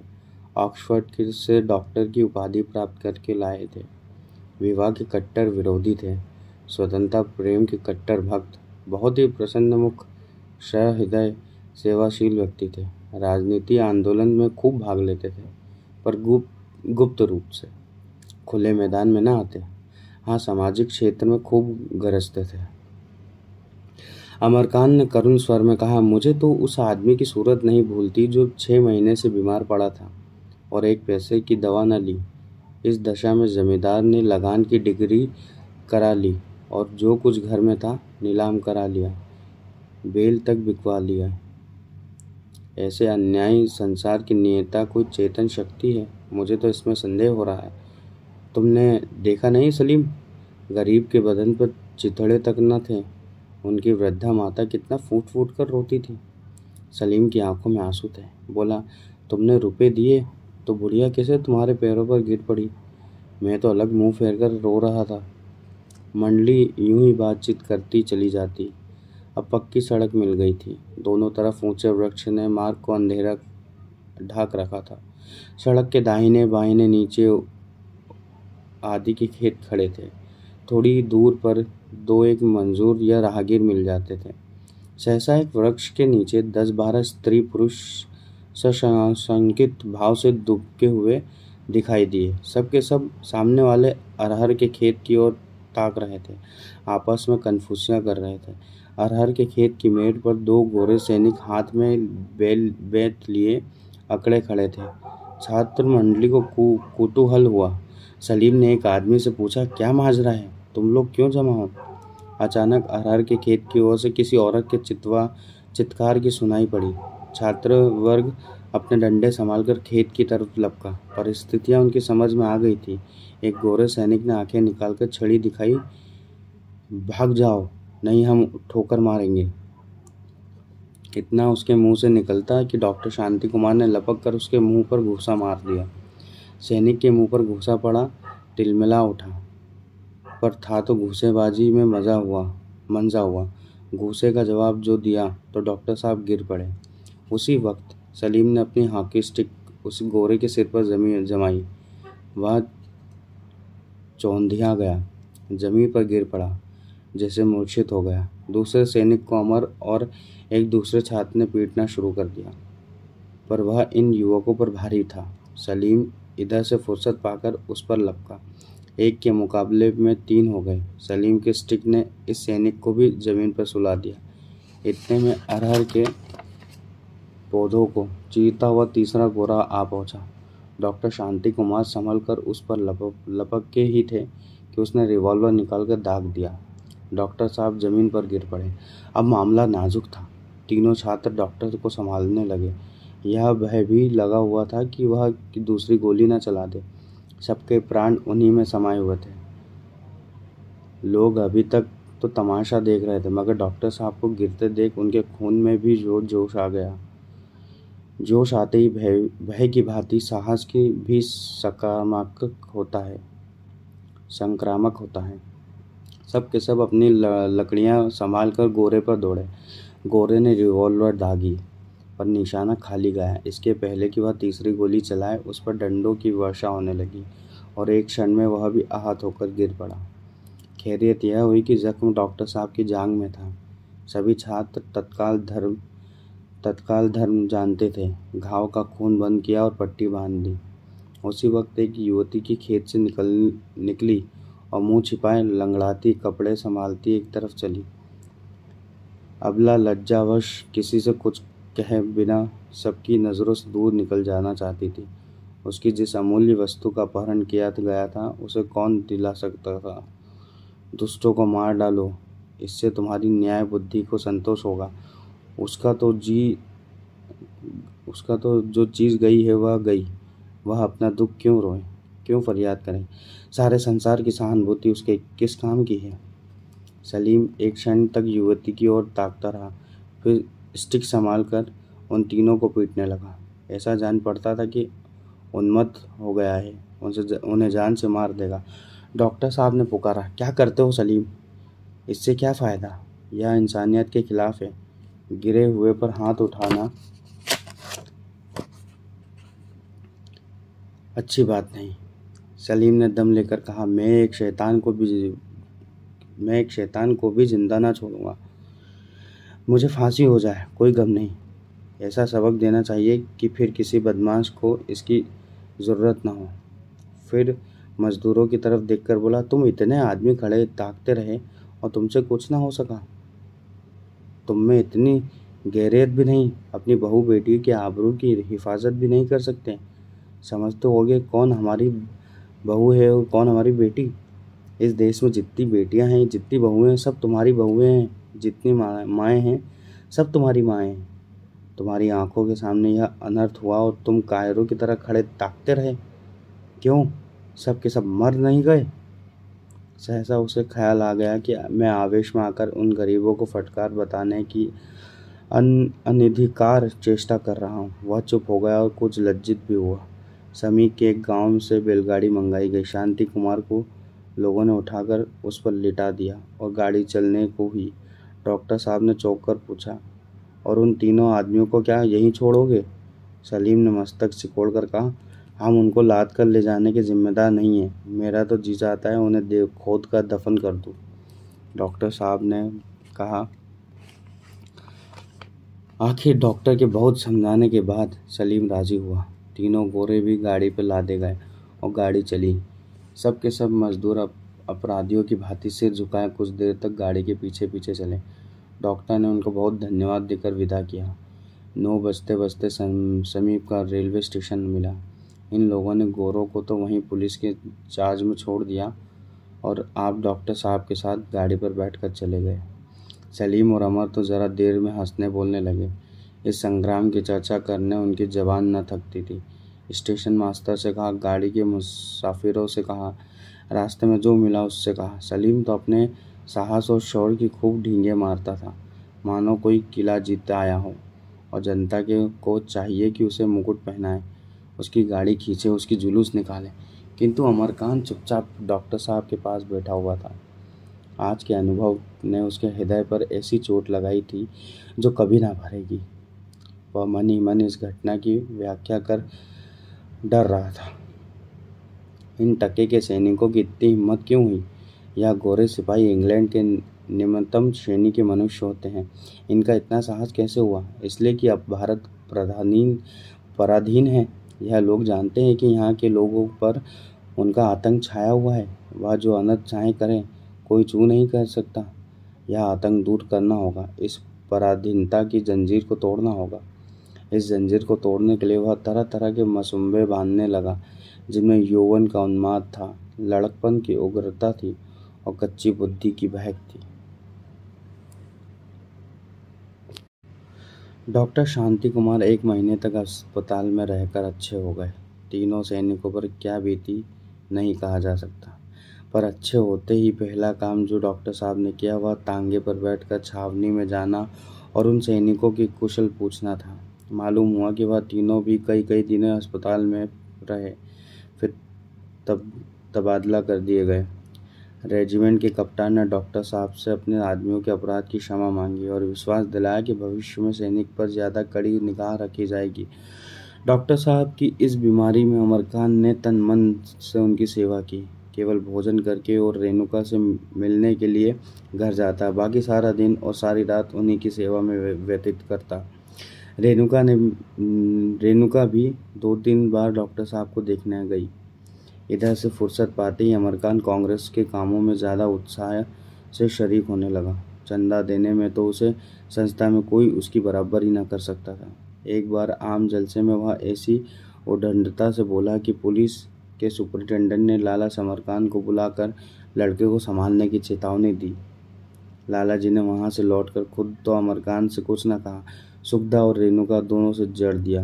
अमरकांत पर अब किसका शासन है वह खूब जानता है। यही 2 महिलाएं जो उसे सारा पाठ पढ़ा रही है, ऐसा अमरकांत को शक हुआ। इधर बेटे से वह स्नेह करने लगे थे। हर महीने पढ़ाई का खर्चा देना पड़ता था, तब उसका स्कूल जाना उन्हें जहर लगता था। काम में लगाना चाहते थे और उसके काम न करने पर बिगड़ते थे। अब पढ़ाई का कुछ खर्च न देना पड़ता था, इसलिए कुछ न बोलते थे, बल्कि कभी कभी संदूक की पूंजी न मिलने या उठकर संदूक खोलने के कष्ट से बचने के लिए बेटे से रुपए उधार ले लिया करते थे। अमरकांत न मांगता न वह देता। सुखदा का प्रसव काल समीप आता जाता। उसका मुख पीला पड़ गया। भोजन बहुत कम करती और हंसती बोलती बहुत कम थी। वह तरह तरह के दुस्वप्न देखती थी। चित्त और भी संशयित रहता। रेणुका ने जनन संबंधी की कई पुस्तकें उसको मंगा दी थी। इन्हें पढ़कर वह और भी चिंतित रहती। शिशु की कल्पना से चित्त में एक गर्वमय उल्लास होता था, पर इसके साथ ही हृदय में कंपन भी होता था। न जाने क्या होगा। उस दिन संध्या समय अमरकांत उसके पास आया, तब वह जली बैठी हुई थी। तीक्ष्ण नेत्रों से देखकर बोली, तुम मुझे थोड़ी सी संख्या क्यों नहीं दे देते? तुम्हारा गला भी छूट जाए, मैं भी जंजाल से मुक्त हो जाऊं। अमर इन दिनों आदर्श पति बना हुआ था। रूप ज्योति से चमकती हुई सुखदा आंखों को उन्मत्त करती थी, पर मातृत्व के भार से लदी हुई यह पीले मुख वाली रोगिणी उसके हृदय को ज्योति से भर देती थी। वह उसके पास बैठा हुआ उसके रूखे केशों और सूखे हाथों से खेला करता। उसे इस दशा में लाने का अपराधी वह है, इसलिए इस भार को सहा बनाने के लिए वह सुखदा का मुंह जोहता रहता था। सुखदा उससे कुछ फरमाइश करे, यह इन दिनों उसकी सबसे बड़ी कामना थी। वह एक बार स्वर्ग के तारे तोड़ने लाने पर भी उतारू हो जाता। बराबर उसे अच्छी किताबें सुनाकर उसे प्रसन्न करने का प्रयत्न करता रहता। शिशु की कल्पना से उसे जितना आनंद होता था, उससे कहीं अधिक सुखदा के विषय में चिंता थी। न जाने क्या होगा। घबराकर भारी स्वर में बोला, ऐसा क्यों कहती हो सुखदा? मुझसे गलती हुई हो तो बता दो। सुखदा लेटी हुई थी, तकिए के सहारे टेक लगाकर बोली, तुम आम जलसों में कड़ी कड़ी स्पीचें देते फिरते हो। इसके सिवा और क्या मतलब है कि तुम पकड़े जाओ और अपने साथ घर को भी ले डूबो। दादा से पुलिस में कि किसी बड़े अफसर ने कहा है कि तुम उनकी कुछ मदद तो करते नहीं, उल्टे उनके किए किराए को धूल में मिलाने को तुले बैठे हो। मैं तो आप ही अपनी जान से मर रही हूँ, उस पर तुम्हारी यह चाल और भी मारे डालती है। महीने भर डॉक्टर साहब के पीछे हलकाने हुए, इधर उधर उनके पीछे पीछे भटके। उधर से छुट्टी मिली तो यह पछड़ा ले बैठे कांग्रेस कमेटी का। क्या तुमसे शांतिपूर्वक नहीं बैठा जाता? तुम अपने मालिक ही नहीं हो कि जिस तरह चाहो जाओ। तुम्हारे पाँव में बेड़ियां हैं कि नहीं? क्या अब भी तुम्हारी आंखें नहीं खुलती? अमरकांत ने अपनी सफाई दी। मैंने तो कोई ऐसी स्पीच नहीं दी जो कड़ी कही जा सके। तो दादा झूठ कहते हैं क्या? इसका तो यह अर्थ है कि मैं अपना मुंह ही सील लूं। सुखदा बोली, हाँ तुम अपना मुंह सिल लो, सीना पड़े तो वो भी सिल लो। दोनों एक क्षण भूमि और आकाश की ओर ताकते रहे। तब अमरकांत ने परास्त होकर कहा, अच्छी बात है, आज से अपना मुंह ही सिल लूंगा। फिर तुम्हारे सामने ऐसी शिकायत आए तो मेरे कान पकड़ना। सुखदा नरम होकर बोली, तुम नाराज होकर तो यह प्रण नहीं ले रहे हो। मैं तुम्हारी अप्रसन्नता से थर थर कांपती हूँ। मैं भी जानती हूँ कि हम लोग पराधीन हैं। पराधीनता मुझे भी उतनी ही अखरती है जितनी तुम्हें। हमारे पाँव में तो दोहरी बेड़ियाँ हैं, समाज की अलग, सरकार की अलग, लेकिन आगे पीछे भी तो देखना होता है। देश के साथ में हमारा जो धर्म है वह और प्रबल रूप में पिता के साथ है, और उससे भी प्रबल रूप में अपनी संतान के साथ है। पिता को दुखी और संतान को निसहाय छोड़कर देश भर का पालन ऐसा ही है जैसे कोई अपने घर में आग लगाकर खुले आकाश में रहे। जिस शिशु को मैं अपना हृदय रक्त पिला पिला कर पाल रही हूँ, उसे मैं चाहती हूँ तुम भी अपना सर्वस्व समझो। तुम्हारे स्नेह और वात्सल्य और निष्ठा का मैं एकमात्र अधिकारी देखना चाहती हूँ। अमरकांत सिर झुकाए यह उपदेश सुनता रहा। उसकी आत्मा लज्जित थी और उसे धिक्कार रही थी। उसने सुखदा और शिशु दोनों के ही साथ अन्याय किया है। शिशु का कल्पना चित्र उसकी आंखों में खींच गया। वह नवनीत सा कोमल शिशु उसकी गोद में खेल रहा था। उसकी संपूर्ण चेतना इसी कल्पना में मग्न हो गई। दीवार पर शिशु कृष्ण का एक सुंदर चित्र लटक रहा था। उस चित्र में आज उसे जितना मार्मिक आनंद हुआ उतना और कभी ना हुआ था। उसकी आंखें सजल हो गई। सुखदा ने उसे एक पान का बीड़ा देते हुए कहा, अम्मा कहती हैं बच्चे को लेकर मैं लखनऊ चली जाऊंगी। मैंने कहा, अम्मा तुम्हें बुरा लगे या भला, मैं अपना बालक न दूंगी। अमरकांत ने उत्सुक होकर पूछा, तो बिगड़ी होंगी, गुस्सा करी होंगी। नहीं जी, बिगड़ने की क्या बात थी। हाँ, उन्हें कुछ बुरा जरूर लगा, लेकिन मैं दिल लगी में भी अपने सर्वस्व को नहीं छोड़ सकती। दादा ने पुलिस कर्मचारी की बात अम्मा से भी कही होगी। हाँ मैं जानती हूँ, कहिए। जाओ, आज अम्मा तुम्हारी कैसी खबर लेती है, जाओ देखो। मैं आज नहीं जाऊँगा। चलो, मैं तुम्हारी वकालत कर दूंगी। मुआफ़ कीजिए, वहाँ मुझे और भी लज्जित करोगी। नहीं, सच कहती हूँ। अच्छा बताओ, बालक किसको पड़ेगा, मुझे या तुम्हें? इसका मतलब बालक किस पर जाएगा, उसका चेहरा, रंग रूप? मैं कहती हूँ तुम्हारा जैसा होगा। अमर कहता है, मैं चाहता हूँ वह तुम्हारे जैसा हो। यह क्यों? मैं तो चाहती हूँ तुम्हें तुम्हारे जैसा हो। तुम्हारे जैसा हो तो मैं उसे और ज़्यादा चाहूँगा, अमर ने कहा। अब सुखदा कहती, अच्छा, उस स्त्री की कुछ खबर मिली जिसे गोरों ने सताया था? अमर ने कहा, नहीं, फिर तो कोई खबर ना मिली। सुखदा ने कहा, एक दिन जाकर सब कोई उसका पता क्यों नहीं लगाते, या स्पीच देकर ही अपना कर्तव्य से मुक्त हो गए? अमरकांत ने झेपते हुए कहा, कल जाऊंगा। ऐसी होशियारी से पता लगाओ कि किसी को कानों कान खबर ना हो। अगर घर वालों ने उसका बहिष्कार कर दिया हो तो उसे लाओ। अम्मा को उसे अपना साथ रखने में कोई आपत्ति ना होगी, और होगी तो मैं अपने पास रख लूँगी। अमरकांत ने श्रद्धापूर्ण नेत्रों से सुखदा को देखा। उसके हृदय में कितनी दया, कितनी सेवा भाव, कितनी निर्भीकता थी, इसका आज उसे पहली बार ज्ञान हुआ। उसने पूछा, तुम्हें उससे जरा भी घृणा ना होगी? सुखदा ने सकुचाते हुए कहा, अगर मैं कहूँ ना होगी तो असत्य होगा। होगी अवश्य, पर संस्कारों को मिटाना होगा। उसने कोई अपराध नहीं किया, फिर सजा क्यों दी जाए? अमरकांत ने देखा सुखदा निर्मल नारित्व की ज्योति में नहा उठी है। देवित्व जैसे प्रस्फुटित होकर उसे आलिंगन कर रहा है। अमरकांत ने आम जलसों में बोलना तो दूर रहा, शरीक होना भी छोड़ दिया, पर उसकी आत्मा इस बंधन से छटपटाती रहती थी, और वह कभी कभी सामयिक पत्र पत्रिकाओं में अपने मनोद्वार को प्रकट करने के संतोष को लाभ करता था। अब वह कभी कभी दुकान पर भी बैठता था। विशेषकर छुट्टियों के दिनों तो वह अधिकतर समय दुकान पर रहता था। उसे अनुभव हो रहा था कि मानवीय प्रवृत्ति का बहुत कुछ ज्ञान दुकान पर बैठकर प्राप्त किया जा सकता है। सुखदा और रेणुका दोनों के स्नेह और प्रेम ने उसे जकड़ लिया था। हृदय का जलन जो घर वालों के साथ और उसके फलस्वरूप समाज से विद्रोह करने से अपने को सार्थक समझती थी, अब शांत हो गई थी। रोता हुआ बालक मिठाई पाकर रोना भूल गया था। एक दिन अमरकांत दुकान पर बैठा था कि एक आदमी ने आकर पूछा, भैया कहाँ हैं बाबूजी? बड़ा ज़रूरी काम था। अमर ने देखा, अधेड़, बलिष्ठ, काला, कठोर आकृति का मनुष्य था। नाम था काले खां। रूखाई से बोला, वहाँ कहीं गए हुए हैं? क्या काम है तुम्हें? बड़ा ज़रूरी काम था। कुछ कह नहीं गए? कब आएंगे? अमर को शराब की ऐसी दुर्गंध आई कि उसने नाक बंद कर ली और मुंह फेर कर बोला, क्या तुम शराब पीते हो?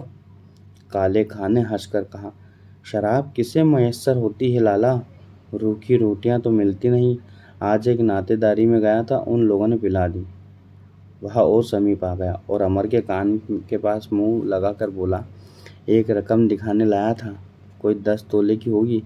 बाजार में 250 से कम न मिलती, लेकिन मैं तुम्हारा पुराना आदमी हूँ, जो कुछ दे दोगे ले लूँगा।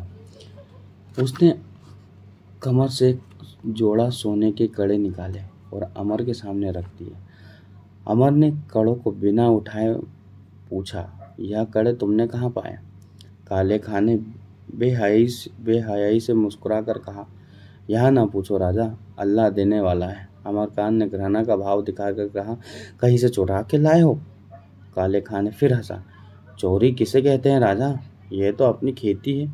अल्लाह ने सबके पीछे हिला लगा दिया है। कोई नौकरी करके लाता है, कोई मजदूरी करके, कोई रोजगार करके। देता सबको वही खुदा है। तो फिर निकालो रुपए, मुझे देर हो रही है। इन लाल पगड़ी वालों की बड़ी खातिर करनी पड़ती है भैया, नहीं एक दिन काम न चले। अमरकांत को यह व्यापार इतना जघन्य जान पड़ा कि जी में आया काले खां को धुतकार दें। लाला अमरकांत ऐसे समाज के शत्रुओं से व्यवहार रखते हैं, यह ख्याल करके उसके रोए खड़े हो गए। उसे उस दुकान से, उस मकान से, उस वातावरण से, यहाँ तक कि स्वयं अपने आप से घृणा होने लगी। बोला, मुझे इस चीज़ की ज़रूरत नहीं है, इसे ले जाओ, नहीं मैं पुलिस में इत्तला कर दूंगा। फिर इस दुकान पर ऐसी चीज़ें लेकर ना आना, कह देता हूँ। काले खां ज़रा भी विचलित ना हुआ, बोला, यह तो तुम बिल्कुल नई बात कहते हो भैया। लाला इस नीति पर चलते तो आज महाजन ना होते। हजारों रुपए की चीज़ें तो मैं ही दे गया हूँगा। अगुने, महाजन, भिखारी, हिंगन, सभी से लाला का व्यवहार है। कोई चीज़ हाथ लगी और आंख बंद करके यहाँ चले आए, दाम लिया और घर की रहा। इस दुकान से बाल बच्चों का पेट भर चलता है। कांटा निकाल कर तोल लो, 10 तोले से कुछ ऊपर ही निकलेगा, मगर यह पुरानी जजमानी है, लाओ 150 ही दे दो। अब कहाँ दौड़ते फिरूंगा इसे लेकर। अमर ने गुस्से से कहा, मैंने कह दिया, मुझे इसकी ज़रूरत नहीं। काले खां ने कहा, पछताओगे लाला, खड़े खड़े 250 में बेच लोगे। अमर ने कहा, क्यों सिर खा रहा है, मैं इसे नहीं लेना चाहता। काले खां ने कहा, अच्छा लाओ, 100 ही रुपये दे दो। अल्लाह जानता है बहुत बल खाना पड़ा है इसके लिए, पर एक बार घाटा ही सही। अमर ने कहा, तुम व्यर्थ मुझे परेशान कर रहे हो। मैं चोरी का माल नहीं लूँगा, चाहे लाख की चीज़ ढेले में मिले। तुम्हें चोरी करते शर्म भी नहीं आती? ईश्वर ने हाथ पांव दिए हैं, खासे मोटे ताजे आदमी हो, मजदूरी क्यों नहीं करते? दूसरों का माल उड़ाकर अपनी दुनिया और आखिरत दोनों खराब कर रहे हो। काले खां ने ऐसा मुंह बनाया मानो ऐसी बकवास बहुत सुन चुका है, और बोला, तो तुम्हें नहीं लेना? नहीं, 50 देते हो? एक कौड़ी नहीं दूंगा। काले खां ने कड़े उठाकर कमर में रख लिया और दुकान के नीचे उतर गया, पर एक क्षण में फिर लौटकर बोला, अच्छा 30 रुपये ही दे दो, अल्लाह जानता है पगड़ी वाले आधा ले लेंगे। अमरकांत ने उसे धक्का देकर कहा, निकल जाए यहाँ से सूअर, मुझे क्यों है परेशान कर रहा है। काले खां चला गया तो अमर ने उस जगह को झाड़ू से साफ कराया और अगरबत्ती जलाकर रख दी। उसे अभी तक शराब की दुर्गंध आ रही थी। आज उसने अपने पिता से जितनी अभक्ति हुई उतनी कभी ना हुई थी। उस घर की वायु तक उसे दूषित लगने लगी। पिता के हथकंडों से वह कुछ परिचित तो था ही, पर उनका इतना पतन हो गया, इसका प्रमाण आज ही मिला। उसने मन में निश्चय किया कि आज पिता से इस विषय में खूब अच्छी तरह चर्चा करेगा।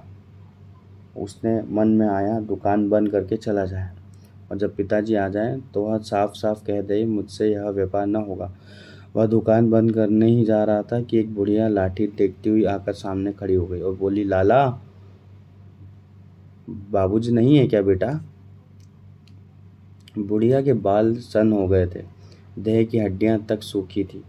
जीवन यात्रा के उस स्थान पर पहुंच गई थी जहां से उसका आकार मात्र दिखाई देता था, मानो दो एक क्षण में वह अदृश्य हो जाएगी। अमरकांत के जी में पहले तो आया कि यह कह दे, लाला नहीं है, वह आए तब आना, लेकिन बुढ़िया की पिचके हुए मुख पर ऐसी करुणा याचना, ऐसा शून्य निराशा छाई हुई थी कि उसे उस पर दया आ गई। बोला, लाला जी से क्या काम है? वह तो कहीं गए हुए हैं। बुढ़िया ने निराश होकर कहा, तो कोई हर्ज नहीं बेटा, मैं फिर आ जाऊंगी। अमरकांत ने नम्रता से कहा, अब आते ही होंगे माता, ऊपर चली आओ। दुकान की कुर्सी ऊंची थी, 3 सीढ़ियां चढ़नी पड़ती थी। बुढ़िया ने पहली पट्टी पर पांव रखा पर दूसरा पांव ऊपर न उठा सकी, पैरों में इतनी शक्ति न थी। अमर ने नीचे आकर उसका हाथ पकड़ लिया और उसे सहारा देकर दुकान पर चढ़ा लिया। बुढ़िया ने आशीर्वाद देते हुए कहा, तुम्हारी बड़ी उम्र हो बेटा, मैं यही डरती हूँ कि लाला देर में आए और अंधेरा हो गया तो मैं घर कैसे पहुंचूंगी। रात को कुछ नहीं सूझता। तुम्हारा घर कहाँ है माता? अमर ने पूछा। बुढ़िया ने ज्योतिहीन आंखों से उसके मुख की ओर देखकर कहा, वो गोवर्धन की सराय है ना, वहीं रहती हूँ बेटा। तुम्हारा और कोई नहीं है? सब है भैया, बेटे हैं, पोते हैं, पोतों की बहुएं हैं, पर जब अपना कोई नहीं तो किस काम का। नहीं लेते मेरी सूद न सही, है तो अपने ही, मर जाऊंगी तो मिट्टी तो ठिकाने लगा देंगे। तो वह लोग तुम्हें कुछ देते नहीं है क्या? बुढ़िया ने स्नेह मिले हुए गर्व से कहा, मैं किसी से आश्रय भरोसे नहीं हूँ बेटा। जीते रहे मेरे लाला समरकांत, वह मेरी परवरिश करते हैं। तब तो तुम बहुत छोटे थे भैया, जब मेरा सरदार लाला का चपरासी था। इस कमाई में खुदा ने कुछ ऐसी बरकत दी कि घर द्वार बना, बाल बच्चों का ब्याह हुआ, 4 पैसे हाथ में हुए। थे तो 5 रुपए के प्यादे, पर कभी किसी से दबे नहीं, किसी के सामने गर्दन नहीं झुकाई।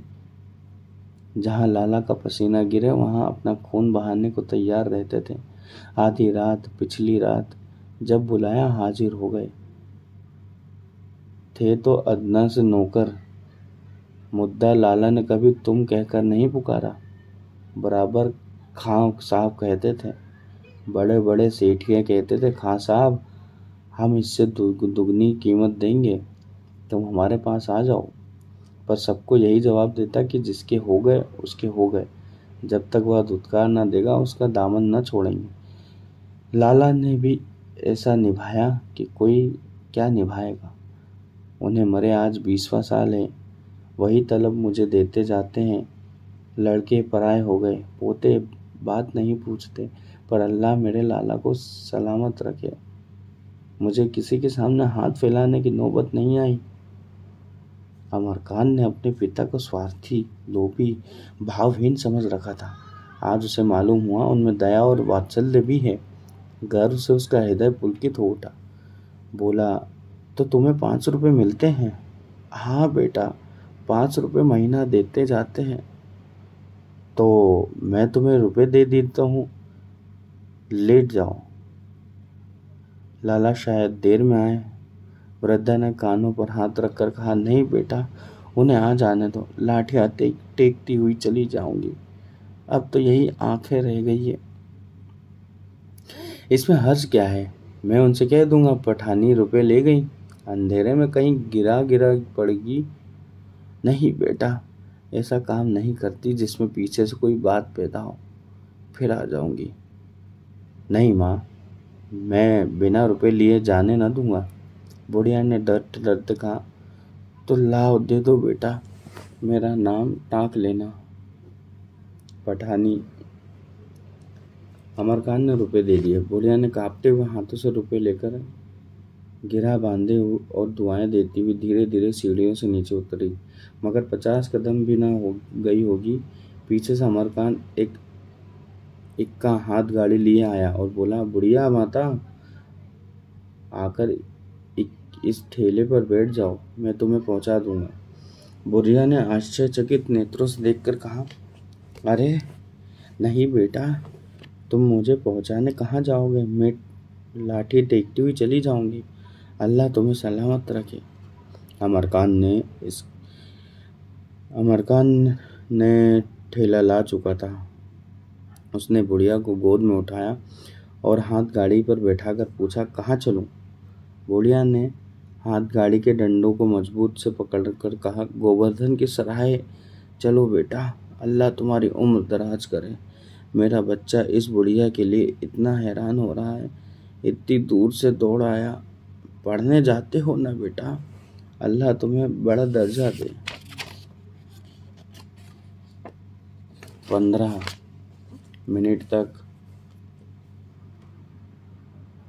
मिनट के बाद गोवर्धन की सराय पहुंच गया। सड़क के दाहिने हाथ एक गली थी, वहीं बुढ़िया ने इक्का रुकवा दिया और उतर पड़ी। हाथ गाड़ी आगे न जा सकता था। मालूम पड़ता था अंधेरे ने मुंह पर तारकोल पोत लिया है। अमरकांत ने हाथ गाड़ी को लौटाने के लिए कहा तो बुढ़िया बोली, नहीं मेरे लाल, इतनी दूर आए हो तो पल भर मेरे घर भी बैठ लो, तुमने मेरा कलेजा ठंडा कर दिया। गली में बड़ी दुर्गंध थी। गंदे पानी के नाले दोनों तरफ बह रहे थे। घर प्राय सभी कच्चे थे। गरीबों का मोहल्ला था। शहरों के बाजारों और गलियों में कितना अंतर है। एक फूल है सुंदर स्वच्छ सुगंध में, दूसरी जड़ है कीचड़ और दुर्गंध से भरी टेढ़ी मेढ़ी। लेकिन क्या फूल को मालूम है कि उसकी हस्ती जड़ से है? बुढ़िया ने एक मकान के सामने खड़े होकर धीरे से पुकारा, सकीना, अरे ओ सकीना। अंदर से आवाज आई, आती हूँ अम्मा, इतनी देर कहाँ लगाई? एक क्षण में सामने का द्वार खुला और एक बालिका हाथ में मिट्टी का तेल लिए एक कुप्पी लिए द्वार पर खड़ी थी। अमरकांत बुढ़िया के पीछे खड़ा था। उस पर बालिका की निगाह न पड़ी, लेकिन बुढ़िया आगे बढ़ी तो सकीना ने अमर को देखा। तुरंत ओढ़नी में मुंह छिपाया और पीछे हट गई। धीरे से पूछा, यह कौन है अम्मा? बुढ़िया ने कोने में अपनी लकड़ी रख दी और बोली, लाला का लड़का है, मुझे पहुंचाने आया है। ऐसा नेक और शरीफ लड़का तो मैंने देखा ही नहीं। उसने अब तक का सारा वृत्तांत अपने आशीर्वादों से भरी भाषा में कह सुनाया और बोली, आंगन में खाट डाल दे बेटी, जरा भुला लूं, थक गया होगा। सकीना ने एक टूटी सी खाट आंगन में डाल दी और उस पर एक सड़ी सी चादर बिछाती हुई बोली, इस खटोरे पर क्या बिठाऊंगी अम्मा, मुझे तो शर्म आती है। बुढ़िया ने जरा कड़ी आंखों से देखकर कहा, शर्म की क्या बात है इसमें, हमारा हाल क्या इनसे छिपा है? उनसे बाहर जाकर अमरकांत को बुलाया। द्वार के एक पर्दे की दीवार में था। उस पर एक टाट का फट्टा पुराना पर्दा हुआ पड़ा था। द्वार के अंदर कदम रखते ही एक आंगन था जिसमें मुश्किल से 2 खटोले पड़े थे।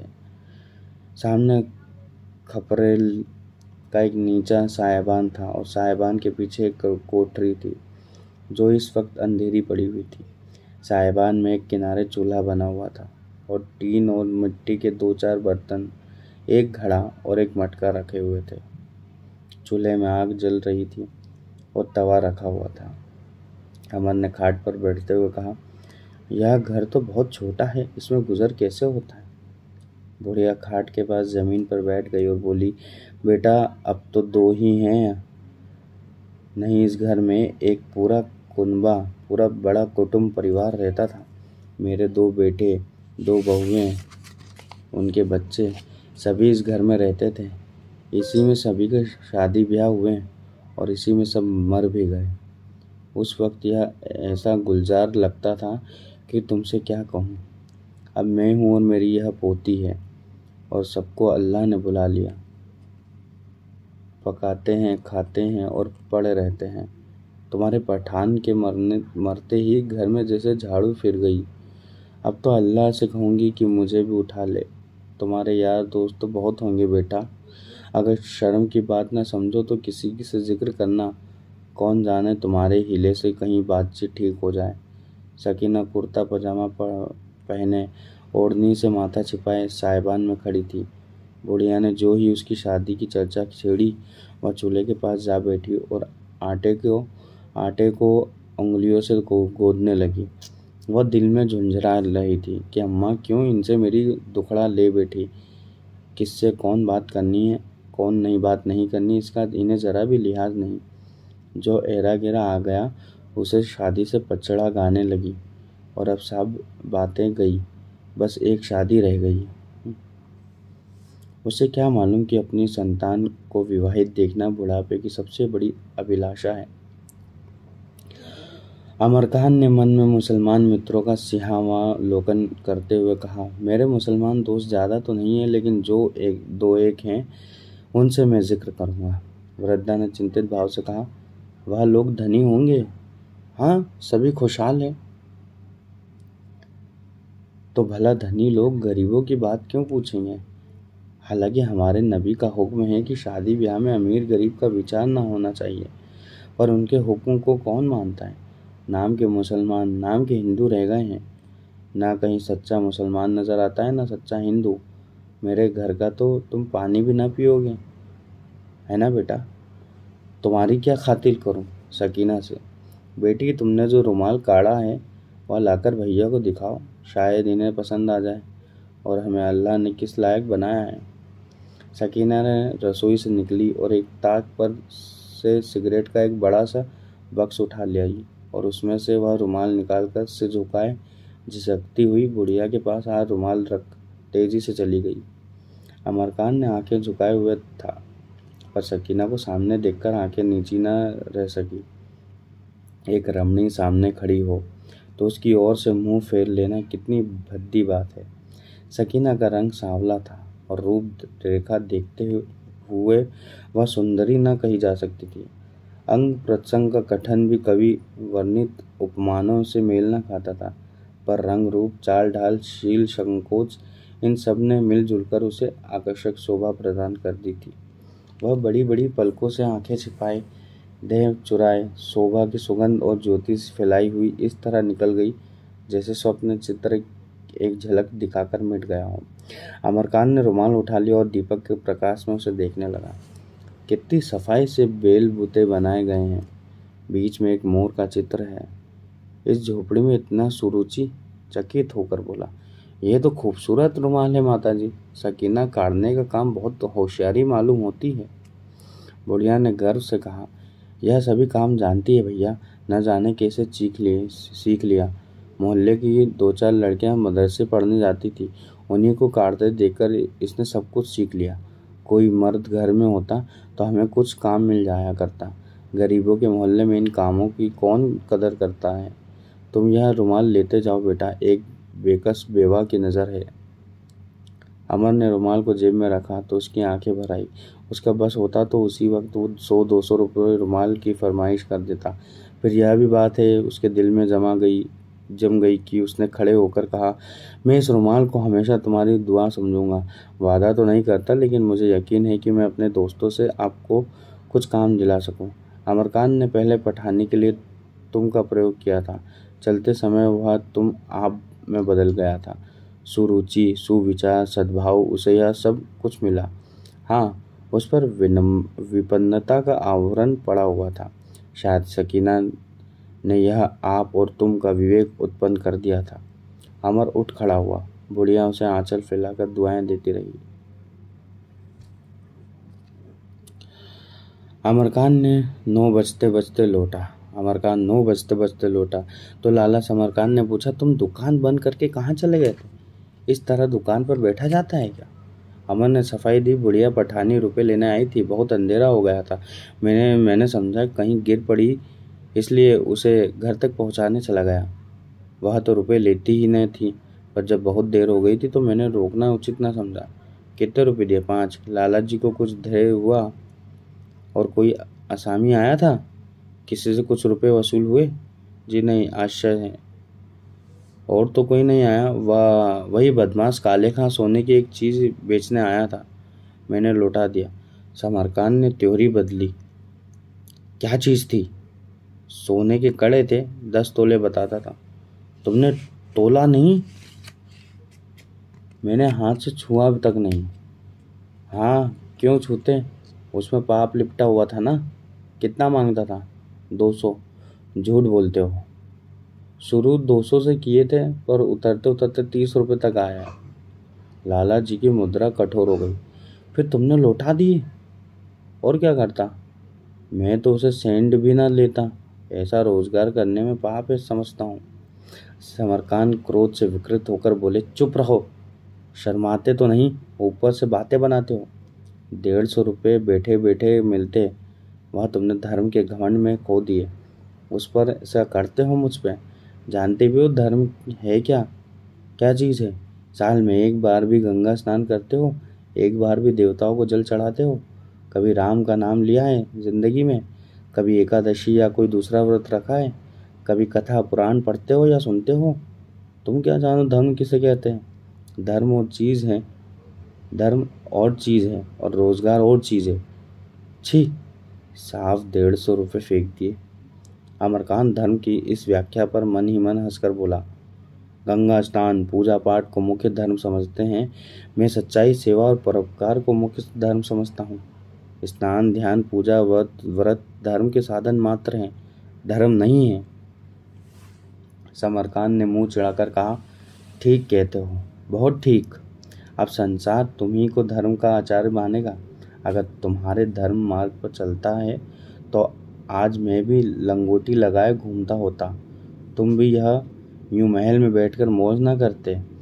4 अक्षर अंग्रेजी पढ़ ली, ये उसी की विभूति है। लेकिन मैं ऐसे लोगों को भी जानता हूँ जो अंग्रेजी के विद्वान होकर भी अपना धर्म कर्म निभाए जाते हैं। साफ 150 रुपये पानी में डाल दिया। अमरकांत ने अधीर होकर कहा, आप बार बार उसकी चर्चा क्यों करते हो? मैं चोरी और डाके के माल का रोजगार ना करूँगा, चाहे आप खुश हो या नाराज हो। मुझे ऐसे रोजगार से घृणा होती है। तो मेरे काम में वैसी आत्मा की जरूरत भी नहीं है भाई साहब। मैं ऐसी आत्मा चाहता हूँ जो अवसर देखकर हानि लाभ का विचार करके काम करे। धर्म को मैं हानि लाभ के तराजू पर नहीं तोल सकता। इस व्रज मूर्खता की दवा चाटे के सिवा और कुछ ना थी। लाला जी खून का घूंट पीकर रह गए। अमर हष्ट पुष्ट न होता तो आज उसे धर्म की निंदा करने का मजा मिल जाता। बोले, बस तुम ही तो संसार में एक धर्म के ठेकेदार रह गए हो और सब तो अधर्मी हैं। वही माल जो तुमने अपने घमंड में लौटा दिया, तुम्हारे किसी दूसरे भाई ने 2-4 रुपये कम बेश देकर ले लिया होगा। उसने तो रुपए कमाए, तुम नींबू नोन चाट कर रह गए। 150 रुपये तब मिलते हैं जब 150 थान कपड़ा या 150 बोरे चीनी बिक जाए। मुंह का कोर नहीं है, अभी कमाना नहीं पड़ा है, दूसरों की कमाई से चैन उड़ा रहे हो। तभी ऐसी बातें सोचती है, जब अपने सिर पर पड़ेगी तब आंखें खुलेगी। अमर अब भी कायल ने हुआ। बोला, मैं कभी यह रोजगार न करूँगा। लाला जी को लड़के की मूर्खता पर क्रोध की जगह क्रोध मिश्रित दया आ गई। बोले, तो फिर कौन रोजगार करोगे? कौन रोजगार है जिसमें तुम्हारी आत्मा की हत्या न हो? लेन देन, सूद बट्टा, अनाज कपड़ा, तेल घी, सभी रोजगार में दाव घाट है। जो दाव घाट समझता है वह नफा उड़ाता है, जो नहीं समझता उसका दिवाला पिट जाता है। मुझे कोई ऐसा रोजगार बता दो जिसमें झूठ ना बोलना पड़े, बेईमानी ना करनी पड़े। इतने बड़े बड़े हाकिम हैं, बताओ कौन घूस नहीं लेता? एक सीधी सी नकल लेने जाओ तो 1 रुपये लग जाता है। बिना तहरी लिए थानेदार रपट तक नहीं लिखता। कौन वकील है जो झूठे गवाह नहीं बनाता? लीडरों ही में कौन है जो चंदे के रुपए में नोक खसोट न करता हो? माया पर तो संसार की रचना हुई है, इससे कोई कैसे बच सकता है? अमर ने उदासीन भाव से सिर हिलाकर कहा, अगर रोजगार का यह हाल है तो मैं रोजगार करूंगा ही नहीं, तो घर गृहस्थी कैसे चलेगी? कुएं में पानी की आमद न हो तो के दिन पानी निकलेगा? अमरकांत ने इस विवाद का अंत करने के इरादे से कहा, मैं भूखों मर जाऊंगा पर आत्मा का गला न घोटूंगा।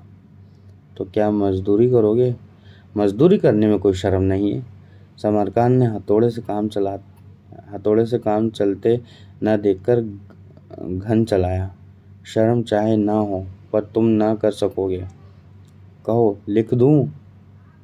लिख के देता हूं, तुम नहीं कर पाओगे। मुंह से बक देना सरल है, कर दिखाना कठिन होता है।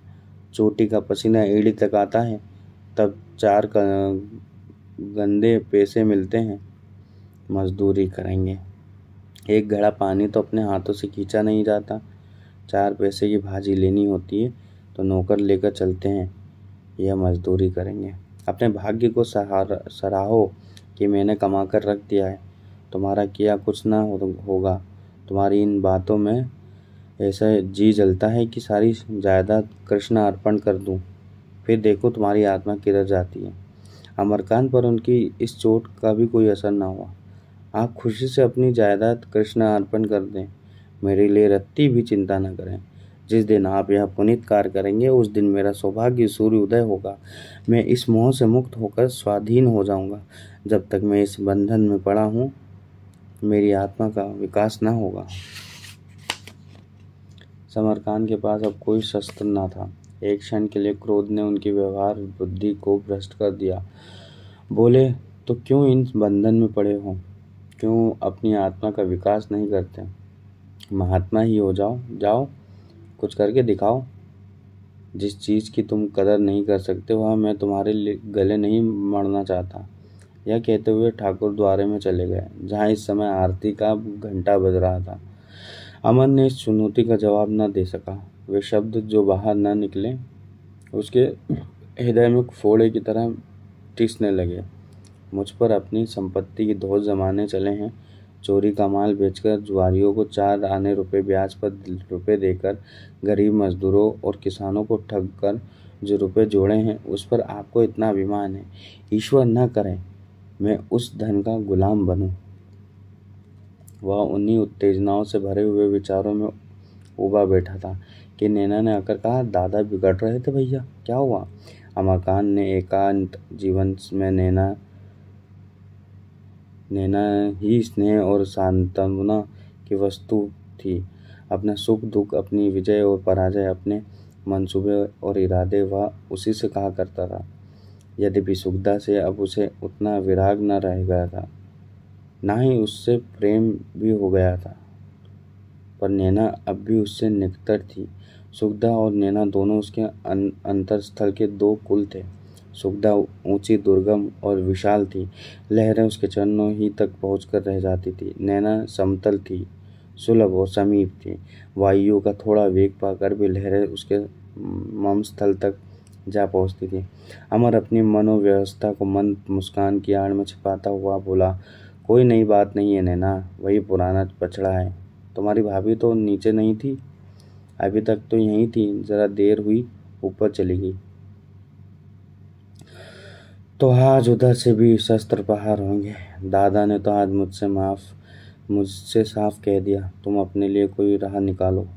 और मैं सोचता हूँ मुझे अब कुछ ना कुछ करना चाहिए। यह रोज़ रोज़ की फटकार नहीं सही जाती। मैं कोई बुराई करूँ तो वह मुझसे 10 जूते भी जमा दें, चू ना करूँगा, लेकिन अधर्म पर मुझसे ना चला जाएगा। नैना ने इस वक्त मीठी पकौड़ियाँ, नमकीन पकौड़ियाँ और न जाने क्या क्या पका रखे थे। उसका मन उन पदार्थों को खिलाने और खाने के आनंद में बसा हुआ था। यह धर्म अधर्म के झगड़े उसे व्यर्थ से जान पड़े। बोली, पहले चलकर पकौड़ियाँ खा लो, फिर इस विषय पर सलाह होगी। अमन ने कहा, व्यालू करने की मेरी इच्छा नहीं है। लात की मारी रोटियां कंठ के नीचे न उतरेगी। दादा ने आज फैसला कर दिया, अब तुम्हारी यही बात मुझे अच्छी नहीं लगती। आज मज़ेदार पकौड़ियाँ तुम्हारे लिए बनाई, आज के पहले कभी ना खाई होगी। तुम ना खाओगे तो मैं भी ना खाऊंगी। नैना की इस दलील ने उसके इनकार को कई कदम पीछे धकेल दिया। तू मुझे बहुत दिक्कत करती है नैना, सच कहता हूँ मुझे बिल्कुल इच्छा नहीं है। चलकर थाल पर बैठो तो पकौड़ियाँ देखते ही टूट ना पड़ो तो कहना। तू जाकर खा ले। मैं एक दिन ना खाने से मर तो ना जाऊँगा। तो मैं क्या एक दिन ना खाने से मर जाऊँगी? मैं तो निर्जला शिवरात्रि रखती हूँ, तुमने तो कभी व्रत ना रखा। नैना ने आग्रह को टालने की शक्ति अमरकान में न थी। लाला अमरकान का रात का भोजन न करते थे, इसलिए भाई भावज बहन साथ ही खा लिया करते थे। अमर आंगन में पहुंचा तो नैना ने भाभी को बुलाया। सुखदा ने ऊपर ही से कहा, मुझे भूख नहीं है। मनावन का भार अमरकान के सिर पर पड़ा। वह दबे पांव ऊपर गया। जी में डर रहा था कि आज मामला तुल खींचेगा, पर इसके साथ दंड भी था। इस प्रश्न पर वह दबेगा नहीं। यह ऐसा मार्मिक विषय था जिस पर किसी प्रकार का समझौता हो ही नहीं सकता था। अमरकांत के हाथ पाते ही सुखदा संभल बैठी। उसके पीले मुख पर ऐसी करुणा वेदना झलक रही थी कि क्षण के लिए अमरकांत चंचल हो गया। अमरकांत ने उसका हाथ पकड़कर कहा, चलो भोजन कर लो, आज बहुत देर हो गई। भोजन पीछे करूंगी, पहले मुझे तुमसे एक बात का फैसला करना है। तुम आज फिर दादाजी से लड़ पड़े। दादाजी से मैं लड़ पड़ा या उन्होंने मुझे अकारण डांटना शुरू कर दिया? सुखदा ने दार्शनिक निरपेक्षता से के स्वर में कहा, तो उन्हें डांटने का अवसर ही क्यों देते हो? मैं मानती हूँ कि उनकी नीति तुम्हें अच्छी नहीं लगती, मैं भी उसका समर्थन नहीं करती, लेकिन अब इस उम्र में तुम उन्हें नए रास्ते पर नहीं चला सकते। वह भी तो उसी रास्ते पर चल रहे हैं जिस पर सारी दुनिया चल रही है। तुमसे जो कुछ हो सके उनकी मदद करो। जब वह ना रहेंगे उस वक्त अपने आदर्शों का पालन करना, तब कोई तुम्हारा हाथ न पकड़ेगा। इस वक्त तुम्हें अपने सिद्धांतों के विरुद्ध भी कोई बात न करनी पड़े तो बुरा ना मानना। उन्हें कम से कम इतना संतोष तो दिला दो कि उनके पीछे तुम उनकी कमाई लुटा ना दोगे। मैं आज तुम दोनों जनों की बातें सुन रही थी, मुझे तो तुम्हारी ही ज़्यादा ज्यादती मालूम होती है। अमरकांत ने उसके प्रसन्न भाव पर चिंता भार न लादना चाहा था कि अभी उसकी कंडीशन सही नहीं है। प्रसंग ऐसा आ पड़ा था कि वह अपने को निर्दोष सिद्ध करना आवश्यक समझता था। बोला, उन्होंने आज मुझसे साफ साफ कह दिया, तुम अपनी फिक्र करो, उन्हें अपना धन मुझसे ज़्यादा प्यारा है। यह कांटा था जो अमरकांत के हृदय में चुभ रहा था।